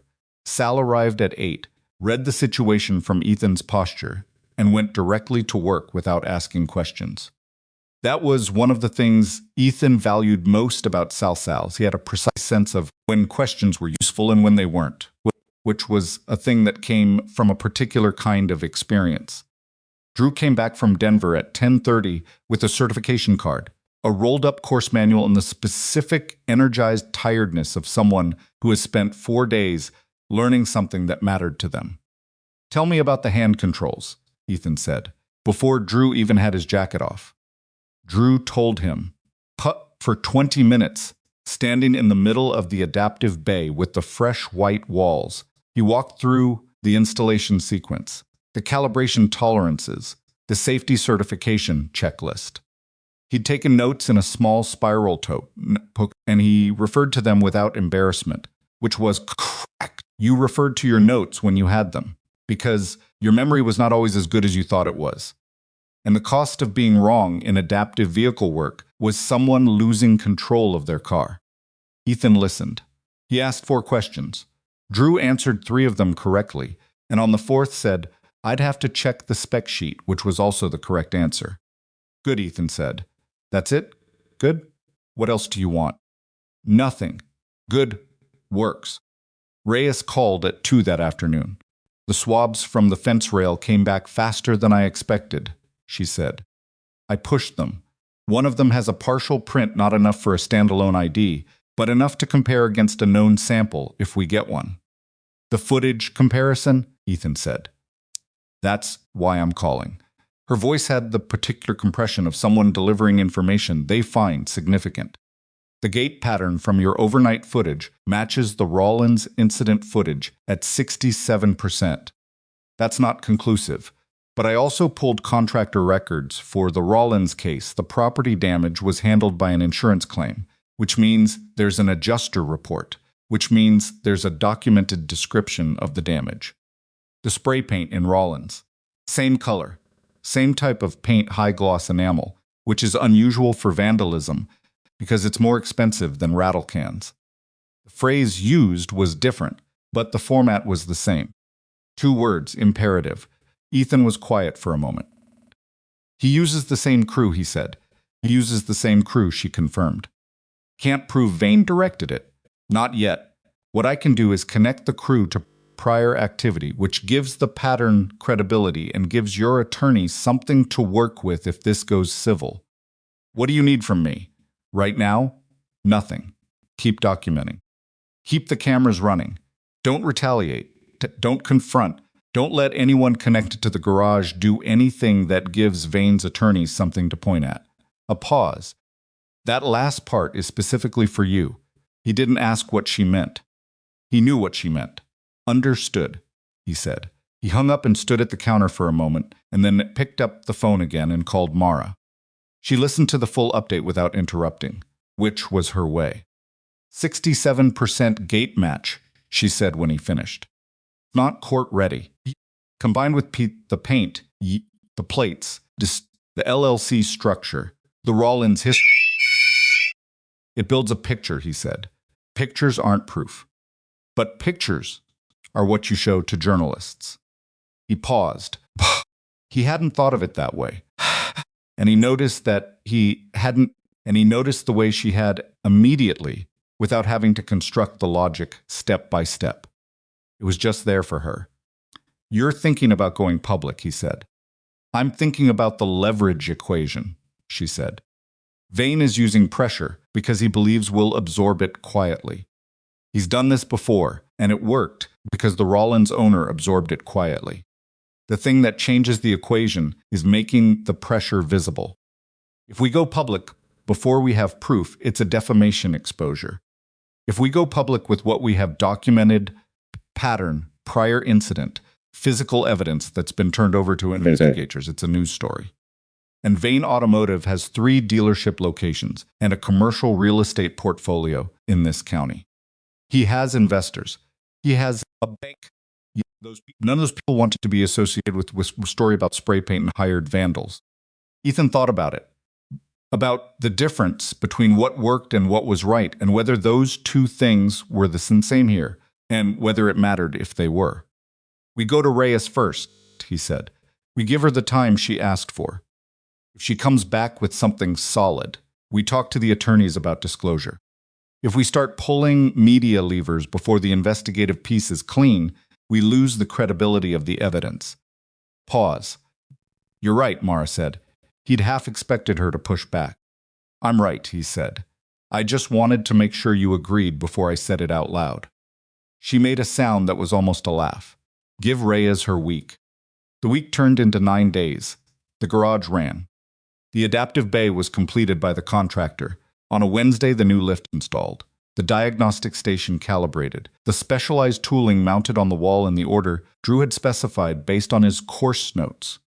Ethan stood in the finished bay for a few minutes after the contractor crew left and looked at what it had become. His father's garage had 8 bays. This was one of them. It was also something his father hadn't built, something that hadn't existed when the sign was new and the paint was bright. Something that existed now, specifically because of what had happened to Mara Ellison 6 years ago in a car accident that had nothing to do with Red Creek or Wyoming or a tired mechanic at a diner counter. The thread from there to here was strange to follow. He stopped following it and went back to work. Kinetic Bridge's first adaptive vehicle client came in on a Thursday in the 3rd week of February, a 44-year-old man named Gerald Watts, who had lost the use of his left arm in a farming accident 4 years prior, and who had been driving a modified vehicle out of Casper for 3 years.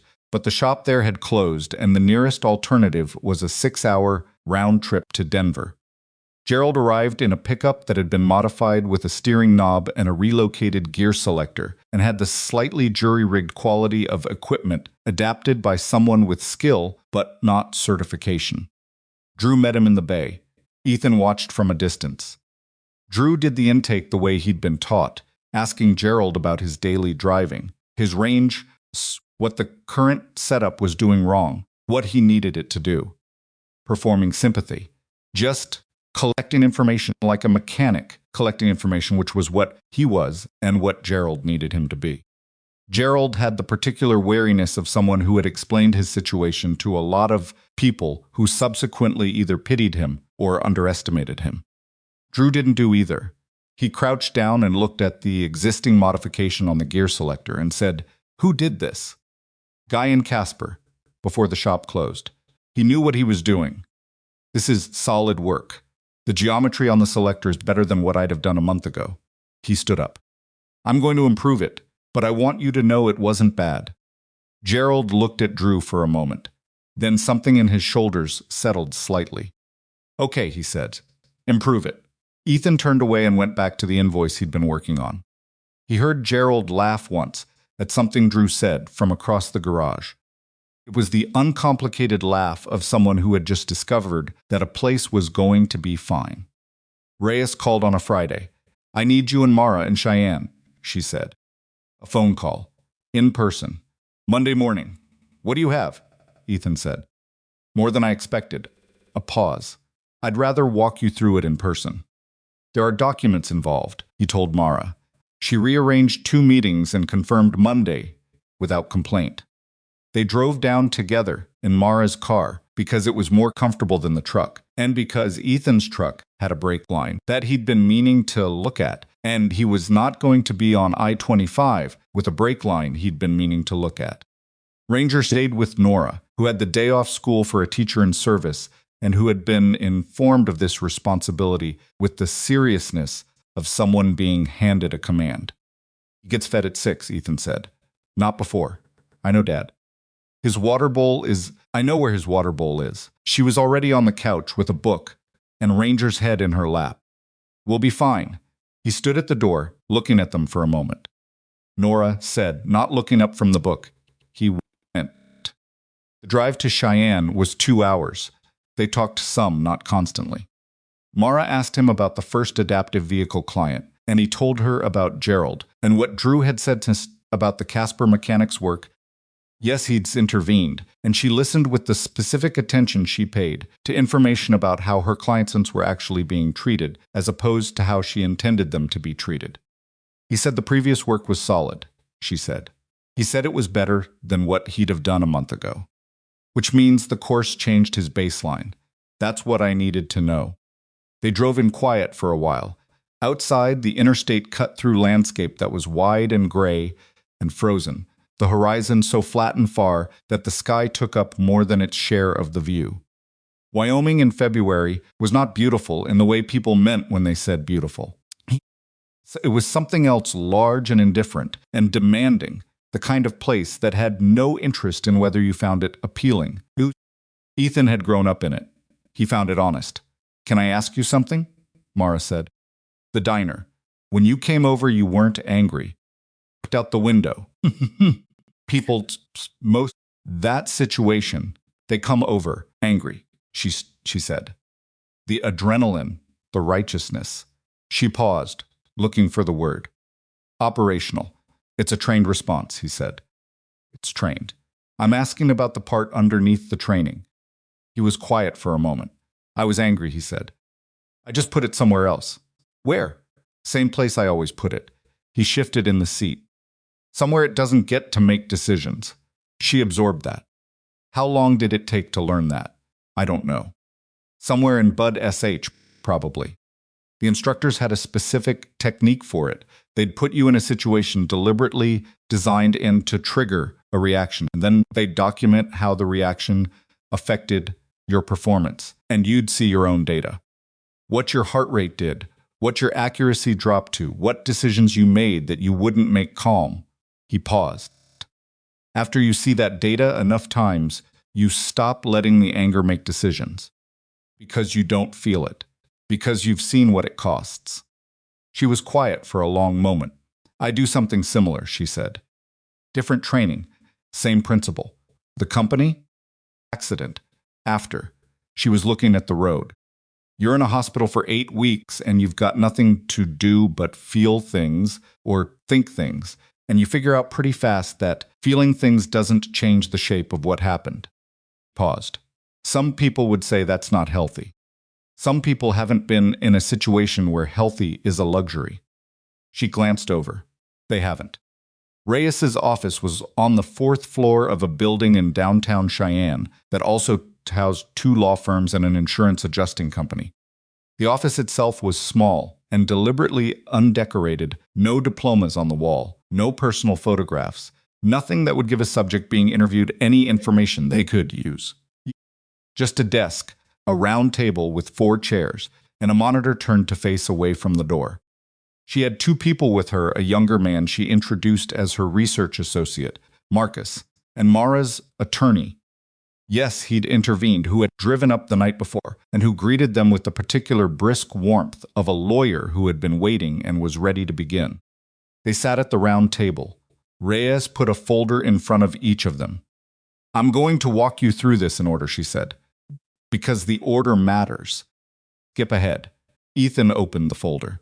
The first page was a corporate structure diagram, a series of boxes connected by lines, showing the relationship between Vane Automotive Group and 4 subsidiary LLCs. 2 plate numbers Ethan logged, Reyes said, both trace back to this LLC here. She pointed. Which is a property holding company with 1 active asset, a storage facility outside of Red Creek. The registered agent for that LLC is a man named Curtis Doyle. She turned to the next page. A photograph, a middle-aged man, heavier build, in a jacket outside what appeared to be a commercial property. Prior, she said. Property destruction charge in Natrona County 6 years ago. Pled down, no conviction. Charge originated from a dispute between 2 competing auto dealerships. One of those dealerships was Vane's. Mara's attorney made a note. Doyle was the driver of the surveillance truck. Reyes continued. I can place him in Red Creek on the dates. Ethan logged through cell tower data. I pulled it through a contact at the carrier. And I have a signed statement from a fuel station attendant on Route 16 who remembers the truck and identified Doyle's photograph. She paused. The man who came over your rear fence, partial print from the rail, doesn't match Doyle. It matches a second individual. I'm still working on the ID. But the gate comparison is now at 79% against the Rollins footage.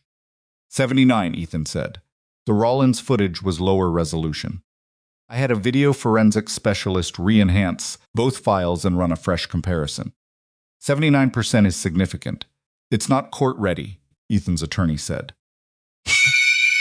But combined with the Doyle placement, the corporate structure, paint evidence, the Rollins documented history, you have a pattern that a civil attorney can argue. Reyes looked at Mara. There's one more thing. She turned to the 3rd page. It was a printout of an email chain. The addresses were partially redacted, but the content was not. Ethan read it. The chain was internal to Vane Automotive's corporate structure, how Reyes had obtained it. was something she would explain to the attorney separately, she said, because the method mattered for admissibility. Content was clear. 3 emails, spanning 10 days, discussing the Kinetic Bridge expansion and its impact on Vane's acquisition plans for the Peterson building. In the 3rd email, a line that read, "Curtis can handle the preliminary pressure. If that doesn't move them, we discuss the next step." The room was quiet. Mara looked at the email, then at Reyes. "This connects Vane directly to authorizing Doyle," Reyes said. Email doesn't explicitly reference vandalism. It references pressure, which is arguable, but paired with what Doyle subsequently did and documented. "It's enough," Mara's attorney said. He said it with the flat certainty of someone who had been waiting for a specific piece and had just received it. Ethan sat with the folder for a moment. He was thinking about the spray paint. "Stay small." Two words, red on white, on a wall that he and Mara had rolled over together, with mismatched coverage and too thin edges, and the paint had dried, and the wall was clean, and Drew had come back to a bay that looked ready for him. He thought about what it had cost Vane to do this, not in money, which was nothing to a man with 3 dealerships and a real estate portfolio, but in exposure. You didn't use a crew with a prior connection to you for something like this unless you had done it before, and it had worked before, and you expected it to work again, which meant Vane had done this enough times to become careless about the thread. "What do you recommend?" Ethan said to Reyes. "That's not my decision," she said. "Fine, you decide." He looked at Mara. She was looking at the email printout with the expression she got when she was thinking, not processing exactly, but pulling together threads that she'd been holding separately and finding the place where they connected. "We give this to the attorney," she said. "Civil filing. Documented pattern. The Rollins precedent. The email. Set Doyle's placement. Let the legal process do what it's built to do." She looked up. "Then I make 2 phone calls." "To who?" Ethan said. "To Vane's primary lender," she said, "and to the reporter at the Wyoming Tribune who covered the Rollins story 3 years ago. To accuse. Just to let them know that an investigation into similar conduct is currently ongoing and documented, and that there may be information relevant to their existing reporting." "That's the leverage equation," Ethan said. "Yes. You said we wait for the investigative piece to be clean before pulling media levers." "Piece is clean," she said. "Reyes just handed it to us." He thought about it, about what Reyes had said. Don't retaliate, don't confront. She'd said nothing about disclosure through proper channels. He looked at Reyes. "Is there anything in the evidentiary chain that a civil filing would compromise?" "The email has to stay out of public circulation until the civil attorneys work out how it was obtained," Reyes said. "Everything else is documentable through legal channels, the plates, the cell tower, witness ID, the gate analysis, the paint comparisons. So the 2 phone calls Mara is describing don't touch the email." "Correct. Then I don't see the problem," Ethan said. Mara's attorney nodded. "I'll have the civil filing drafted by end of week." "How does Vane react when he's cornered?" Ethan asked. He was asking Reyes.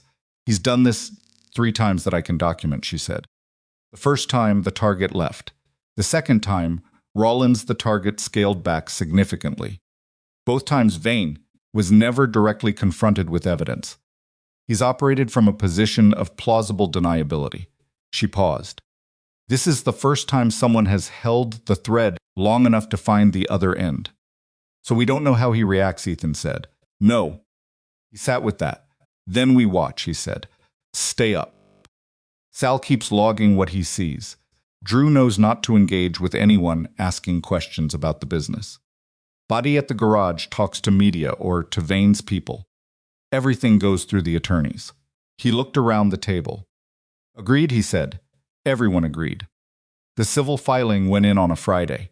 Ethan knew it happened because Mara's attorney texted him a 1-line confirmation and attached the filed document, which ran to 42 pages and which Ethan read twice that evening at the kitchen table while Nora did homework across from him and Ranger slept under the table with his chin on Ethan's boot.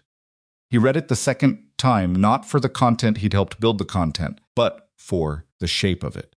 The way it told the story of what had happened, precise in effectless language of legal documents, which had a way of making things that had felt personal and chaotic look, in retrospect, like a sequence of events that had moved in only one possible direction.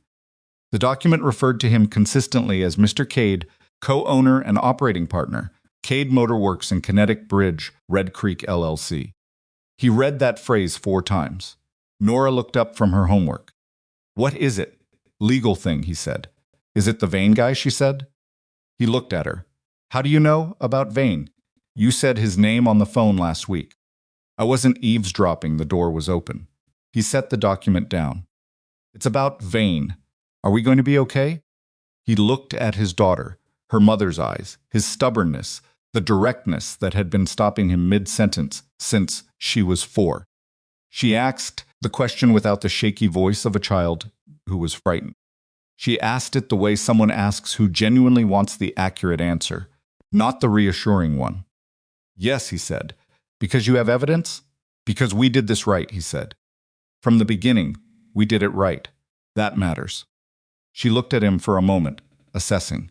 "Okay," she said, and went back to her homework. He picked up the document and kept reading. Mara made her 2 phone calls on Monday morning. Ethan was not present for them, which was intentional. She had told him the calls were hers to make. His involvement in the media and lender contacts would complicate the picture in ways that weren't useful. And he'd agreed without argument, because she was right and he knew she was right. She called him afterward at 11:15. "The Tribune reporter is interested," she said. She covered the Rollins story, and she'd been trying to find the Vane connection for 2 years. She's going to independently verify before she writes anything, which means she'll be going to sources we haven't touched.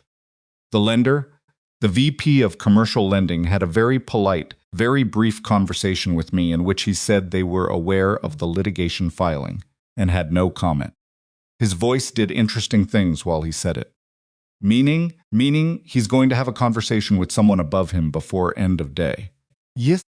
Ethan looked at the garage from where he was standing in the office doorway, Drew in Bay 4, working with a focus that had been sharper since Denver. Sal at the bench cleaning a caliper with the unhurried care of someone who'd been cleaning calipers for 40 years, the adaptive bay sitting clean and ready with its second client appointment scheduled for Thursday. "What does Vane do now?"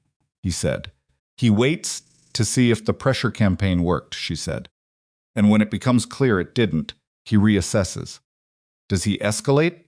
"I don't think so. Not someone like Vane. This isn't personal for him. It was a business move. When the business math changes, he adjusts."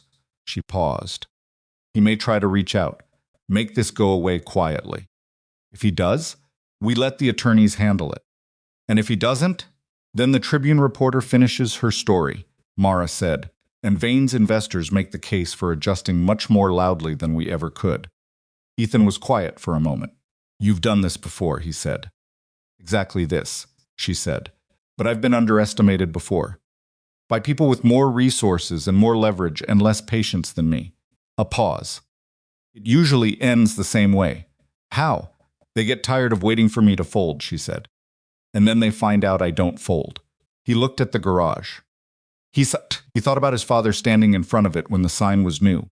He thought about a hospital room in Bethesda where he'd spent 6 days after an operation he still didn't talk about, staring at the ceiling and calculating the specific way he calculated things under pressure, what the rest of his life was going to look like and what he was going to do with it. Tough deed. He thought about a December morning in a diner, and a woman's crutch on the floor, and the particular quality of a room full of people who had decided not to move. He said, "Yeah, I want you to know something." "Okay," she said. When I took this, he stopped. Started again. "I did it for Nora, for the garage. That's what I told myself." He looked at the adapt bay through the office door, the clean wall, the new lift, the diagnostic station. "I think I also did it because it was the right thing. I don't always trust myself when I think something is the right thing, because I've been wrong before about what right looks like." She was quiet. But this one, he said, this one I think is actually right. It is, she said simply. He didn't know what to do with that, so he said nothing. Ethan, she said. Yeah, the right call and the only call that makes sense. You said those weren't always the same thing. Sometimes they are, she said. He recognized that. She'd said something like it before, on the phone the night he'd told her he had 3 changes to the contract. He hadn't answered it then either. He answered it now. He said, sometimes they are. He hung up and stood in the office doorway for a moment, looking at the garage, his father's garage, the garage that now had a civil filing attached to it, and a certified adaptive bay, and a young mechanic who was better at transmissions than him, and a 61-year-old retired Army veteran who noticed surveillance trucks, and the morning was ordinary and cold, and the compressor was running, and Sal was cleaning the caliper, and Drew was focused on Bay 4, and Ranger was under the desk in the corner, and the sign outside still said Cade Motor Works in the original. Lettering his father had paid a sign painter to do by hand. He went back to work, not because there was nothing left to feel about any of it, because there was work to do, and the work was the shape his had taken, and he had stopped some time ago waiting for it to feel more significant than it was. It was just work. The right kind done the right way, for the right people. That was enough. It had taken him a long time to understand that enough was not a lesser version of more. Picked up the invoice he'd been working on before the call and found his place and kept going. 3 weeks after the civil filing, Vane's attorneys made contact with Ethan. With Mara's legal team a letter, formal and carefully worded, expressing his desire to resolve the matter outside of litigation through a structured settlement discussion. Mara's lipid attorney called her the same afternoon and read the relevant paragraph over the phone in the flat tone lawyers use when they are trying not to editorialize, but are, in fact, editorializing through the flatness. Called Ethan after. They blinked, she said. What are they offering? Nothing specific yet. The letter is a feeler. They want to know if we're willing to talk before the Tribune story runs. Do they know the Tribune story is running?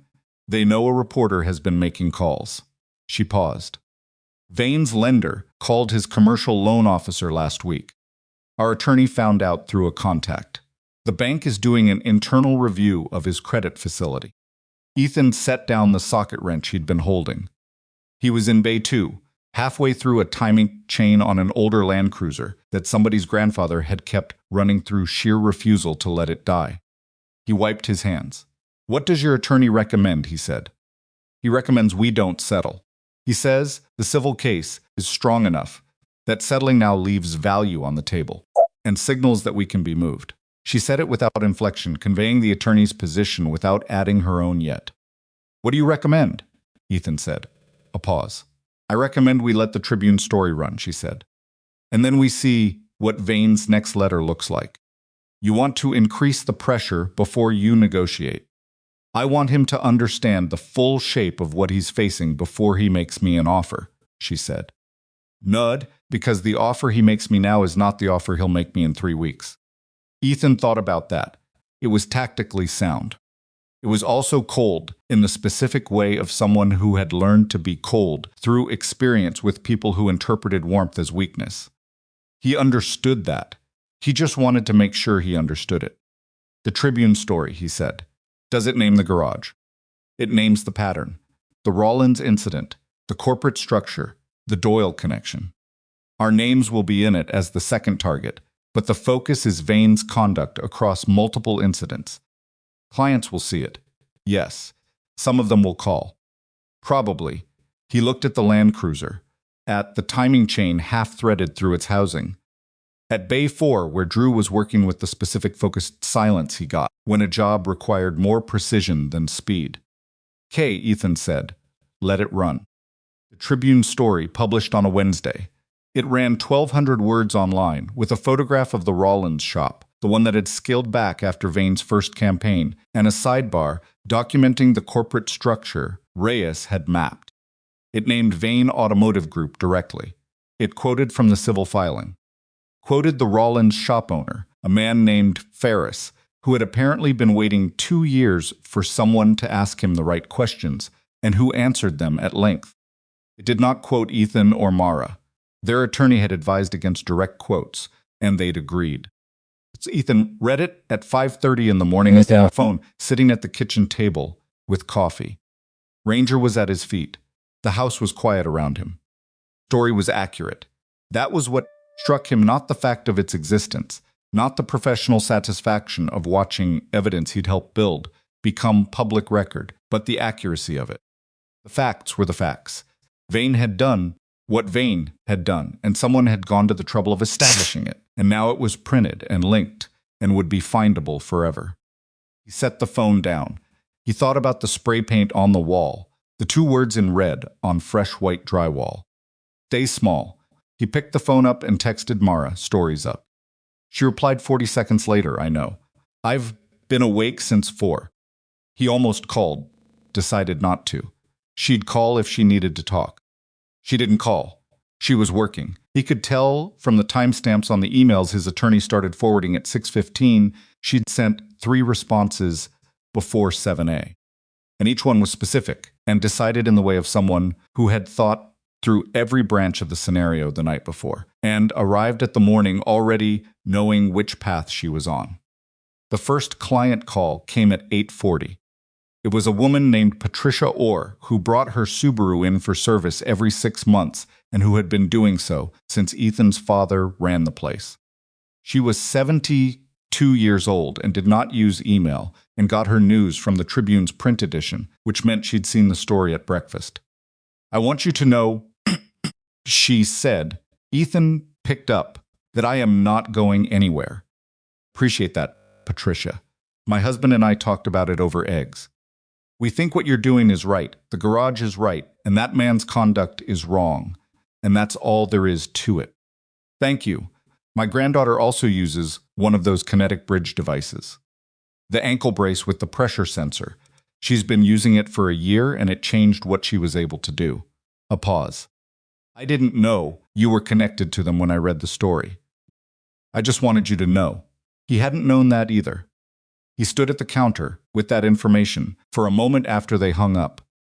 Drew came in from the bay and read his expression. Good call or bad call? Good, Ethan said. The story? Drew nodded. He'd read it at 6-something, had texted Ethan a single word.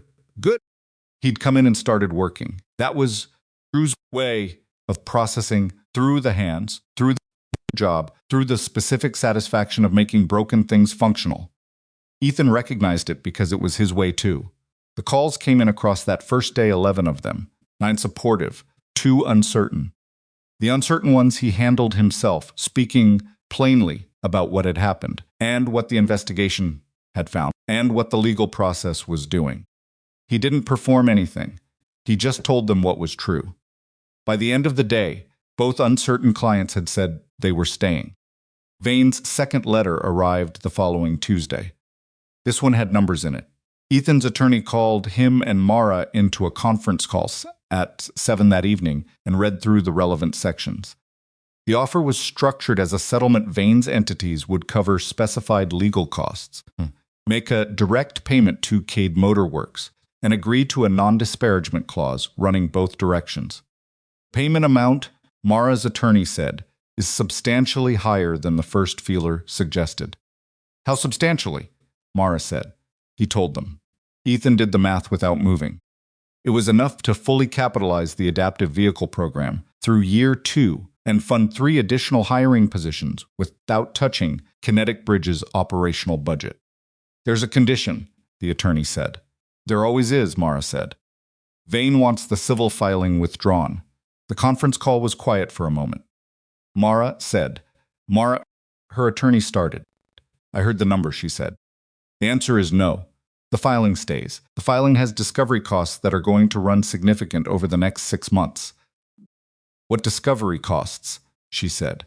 The filing stays because if we withdraw it, Vane walks away from this with a payment that he'll absorb as a cost of doing business and no documented record of what he did. And then he does it again, to someone who can't fight it as well as we did. Silence. Ethan, his attorney said. Your thoughts? He'd been thinking about Ferris. the Rollins shop owner. 2 years of waiting for someone to ask the right questions, and in the meantime, a business that had scaled back, and a man who'd been living in the shadow of something that had never been named publicly until a reporter named it. The filing stays, he said. His attorney exhaled, surprised. Then I'll draft the counter. Tell them the payment amount is acceptable as compensation for documented damages, Mara said. The filing withdrawal isn't on the table. They can accept the payment terms without it, or we go through discovery. They may not accept without the withdrawal. Then we go through discovery, she said. Ethan could hear the particular quality in her voice, the one he'd first identified in the diner, when she'd sat very still after being slapped and made a series of decisions in quick succession that had nothing to do with what had just been done to her and everything to do with what she was going to do next. It wasn't coldness. It was the opposite of coldness. Someone who felt things very specifically and then directed that feeling into the most precise available response. Send the counter, Ethan said. Vane's attorneys came back in 4 days. They accepted. The filing remained. The payment transferred. The non-disparagement clause ran both directions, which meant Vane's people could not publicly characterize the settlement as an admission of no wrongdoing, which had been the clause Mara's attorney had insisted on, and which had taken 2 days of back and forth to land. Ethan found out on a Thursday morning when his attorney texted him 3 words, done. Done. He was under a truck when the text came in. He read it on his back, looking up at a chassis, and lay there for a moment with the phone on his chest. He pushed the creeper out and stood up and went to wash his hands. Drew was watching him from across the bay. Well, Drew said. It's settled, Ethan said. Drew put down the torque wrench he'd been holding. He didn't cheer, he didn't whoop or pump a fist. He just stood there for a second with the expression of someone who had been carrying something and had just been told he could put it down. Yes, okay, Drew said. Yeah, Ethan said. Sal looked up from the bench where he'd been doing exactly what he was always doing. He looked at Ethan's face, read it, and nodded once. Sal said, and turned back to his work. That was it. That was the celebration. 3 men in a garage in Wyoming on a Thursday morning, processing the end of something that had threatened to take everything they'd built in the way of people who don't have the habit of making things larger than they are. Ethan called Mara. She picked up on the first ring. She said, Sandra just called me. How do you feel? Pause. Longer than he expected. I feel like we should have lunch, she said. When's the last time either of us had an actual lunch? I don't remember. That's the problem, she said. The sunrise. He almost said the obvious thing, that the sunrise was where all of this had started, that there was something almost too deliberate about choosing it. He decided not to say it because she already knew and had chosen it anyway, which was its own kind of statement. He said, first.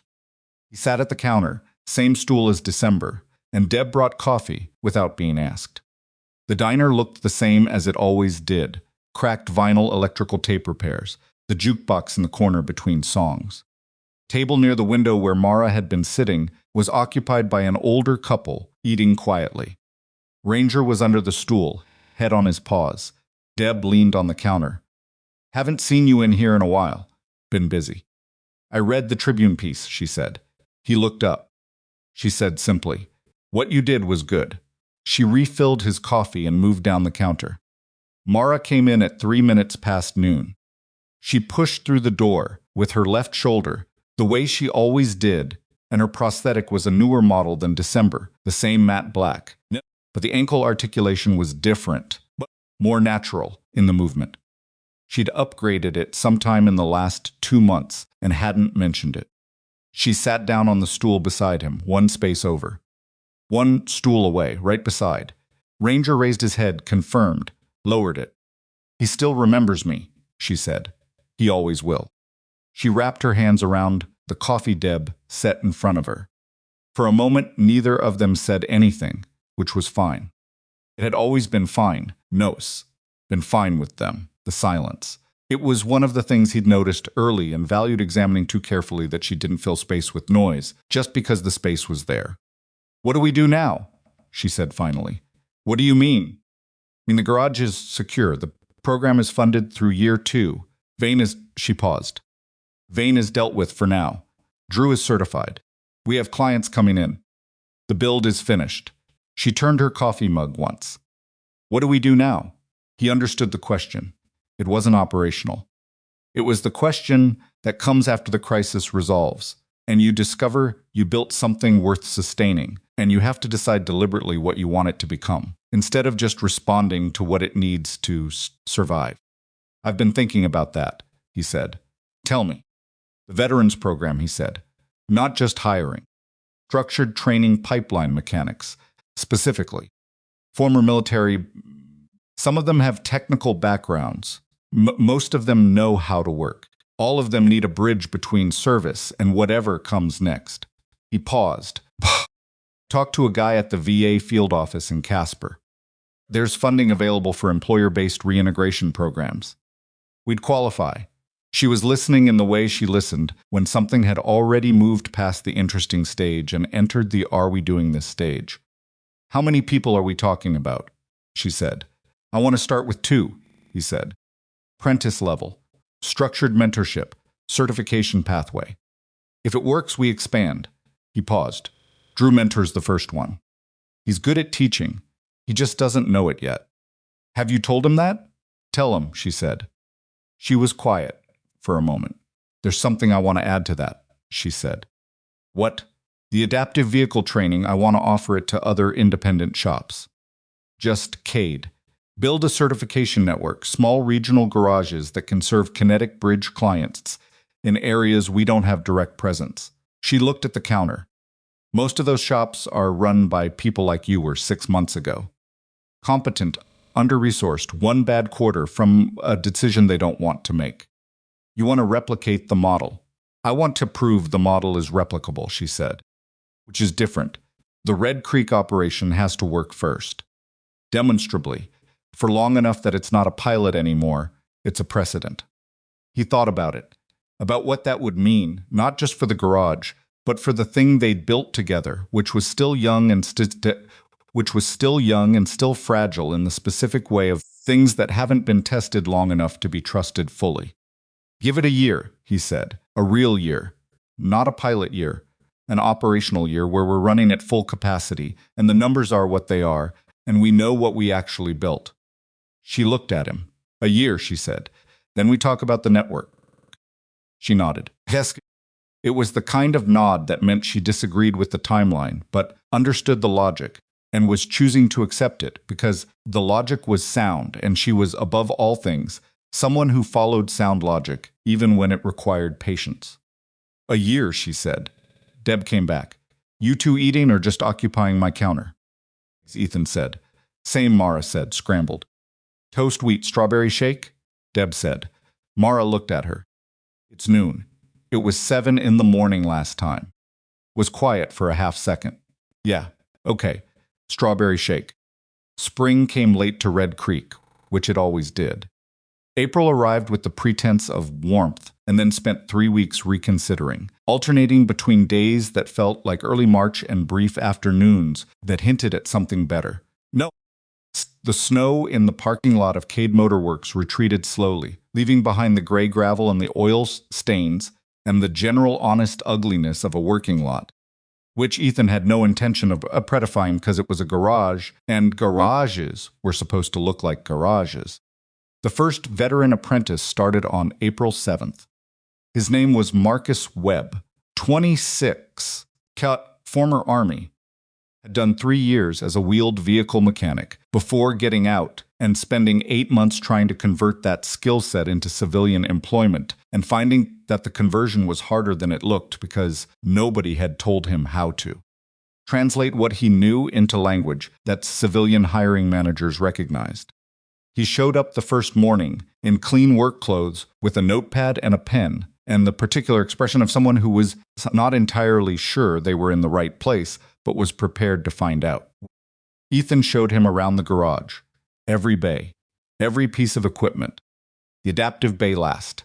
This is the newest addition, Ethan said.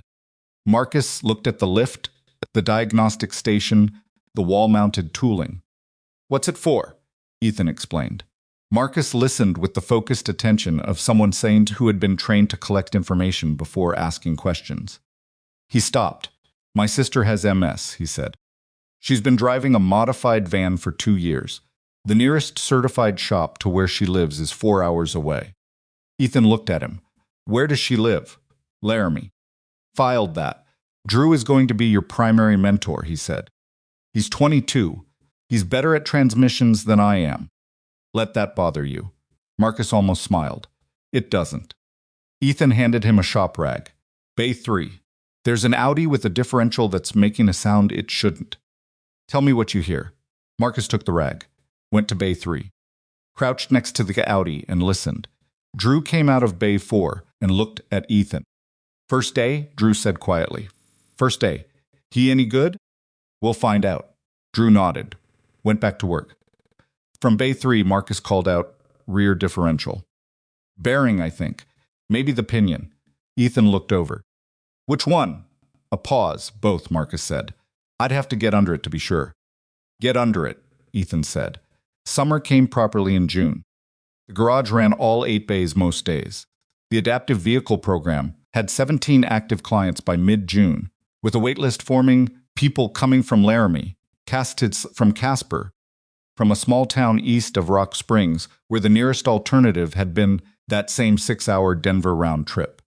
Kinetic Bridge's Red Creek office in the Peterson building was fully staffed and operational, and the 2 facilities ran a shuttle service on Tuesdays and Thursdays for clients who needed both device fitting and vehicle modification in the same visit. Ethan managed it the way he managed most things, by being in the room, doing the work, and trusting the people he'd put in place to do theirs.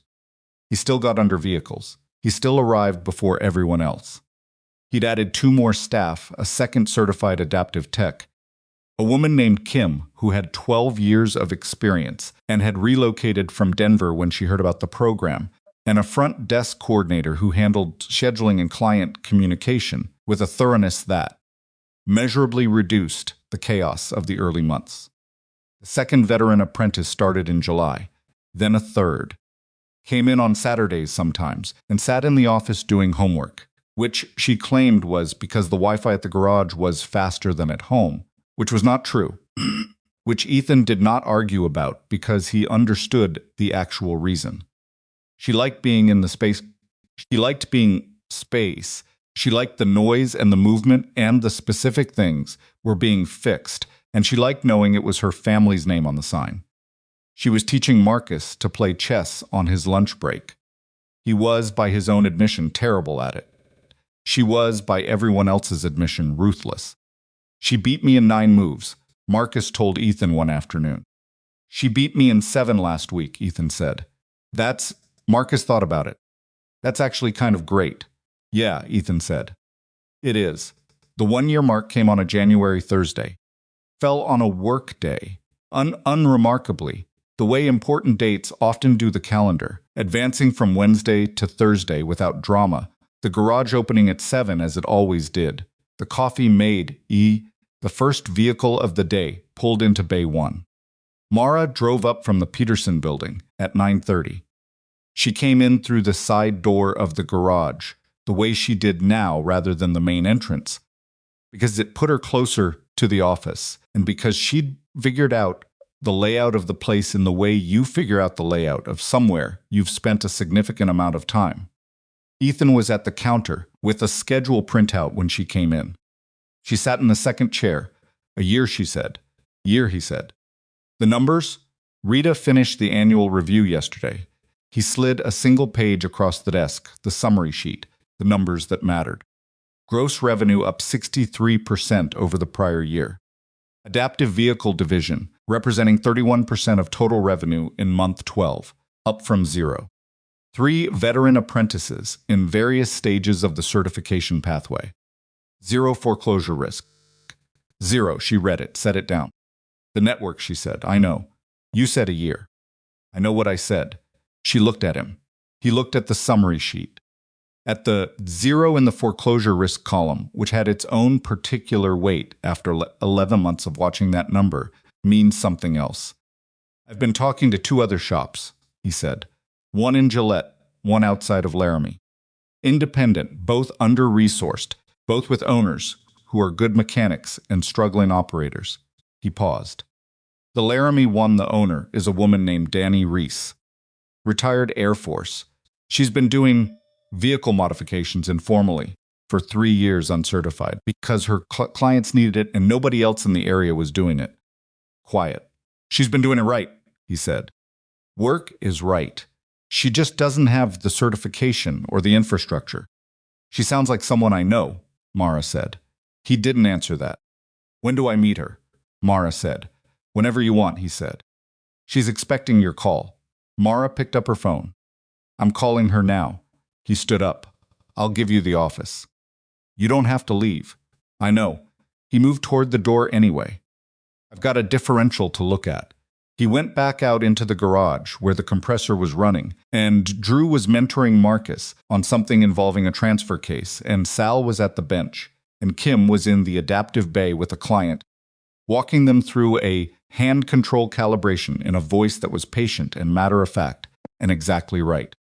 Ranger was under the desk in the corner, visible through the office window, his chin on his paws, way he always was. Ethan stood in the middle of the garage for a moment and looked at all of it, the movement, speeds, the specific organized, productive chaos of a place where people were working on things that mattered, for people who needed them to get it right. Then he went into the Audi in Bay 2. He got down on the creeper and pushed himself under it and lay in the familiar cold of the floor, looking up at the underside of something he understood. And he picked up the wrench and he started. That evening, he locked up late. Crew had gone home, Drew to his apartment, Marcus to the house he was renting, with 2 other veterans on the east side of town, Sal to his wife, and his reportedly boring retirement that wasn't actually boring. Kim had stayed until 6, working on documentation that she said was 2 weeks behind where she needed it, which was a thing Ethan had told her she could do tomorrow, and she had politely ignored. He walked the perimeter before locking, the way he always did. Ranger moved beside him, not the alert surveillance pace of a working dog, the taut attention of a dog watching for threats, but the easy, unhurried trot of an animal who had found the rhythm of the place and trusted it. Cameras watched from their brackets. The adaptive bay sat clean and ready through the window glass. The sign above the entrance said Cade Motor Works in his father's lettering, lit from below by the security light. The paint fresh, he'd had it redone in October. Same colors, same font, just brighter. He stood in the parking lot for a moment. The cold was back, the specific December cold of Red Creek that arrived fast and stayed long and had no interest in being accommodating. Sky above was dark and very clear in the way that high-altitude winter skies get clear, a clarity that felt less like beauty and more like exposure, everything visible, nothing hidden. He stood there and thought briefly about the version of this night that had nearly happened instead. The foreclosure process triggering, the equipment sold off, the sign taken down, Nora watching her grandfather's garage become a parking lot or a cell phone store or nothing at all. He thought about a December morning and a diner and a woman's crutch on the floor and a room full of people who had decided to move. Thought about the fact that he had moved, not because he was braver than the room, because Ranger had already stood up, and something in him had simply followed. He looked down at the dog.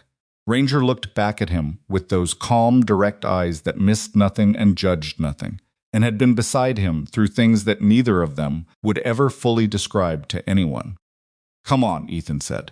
Nora was waiting in the truck. She'd come by after school and done homework in the office for 2 hours and had fallen asleep in the passenger seat with her head against the window, which was something she'd been doing since she was small enough to fit across the whole seat. Her breath had fogged the glass. Her backpack was in her lap. He opened the door carefully. She didn't wake. Ranger climbed into the back without being told and settled, and Ethan started the truck and let it warm for a minute, watching his daughter sleep.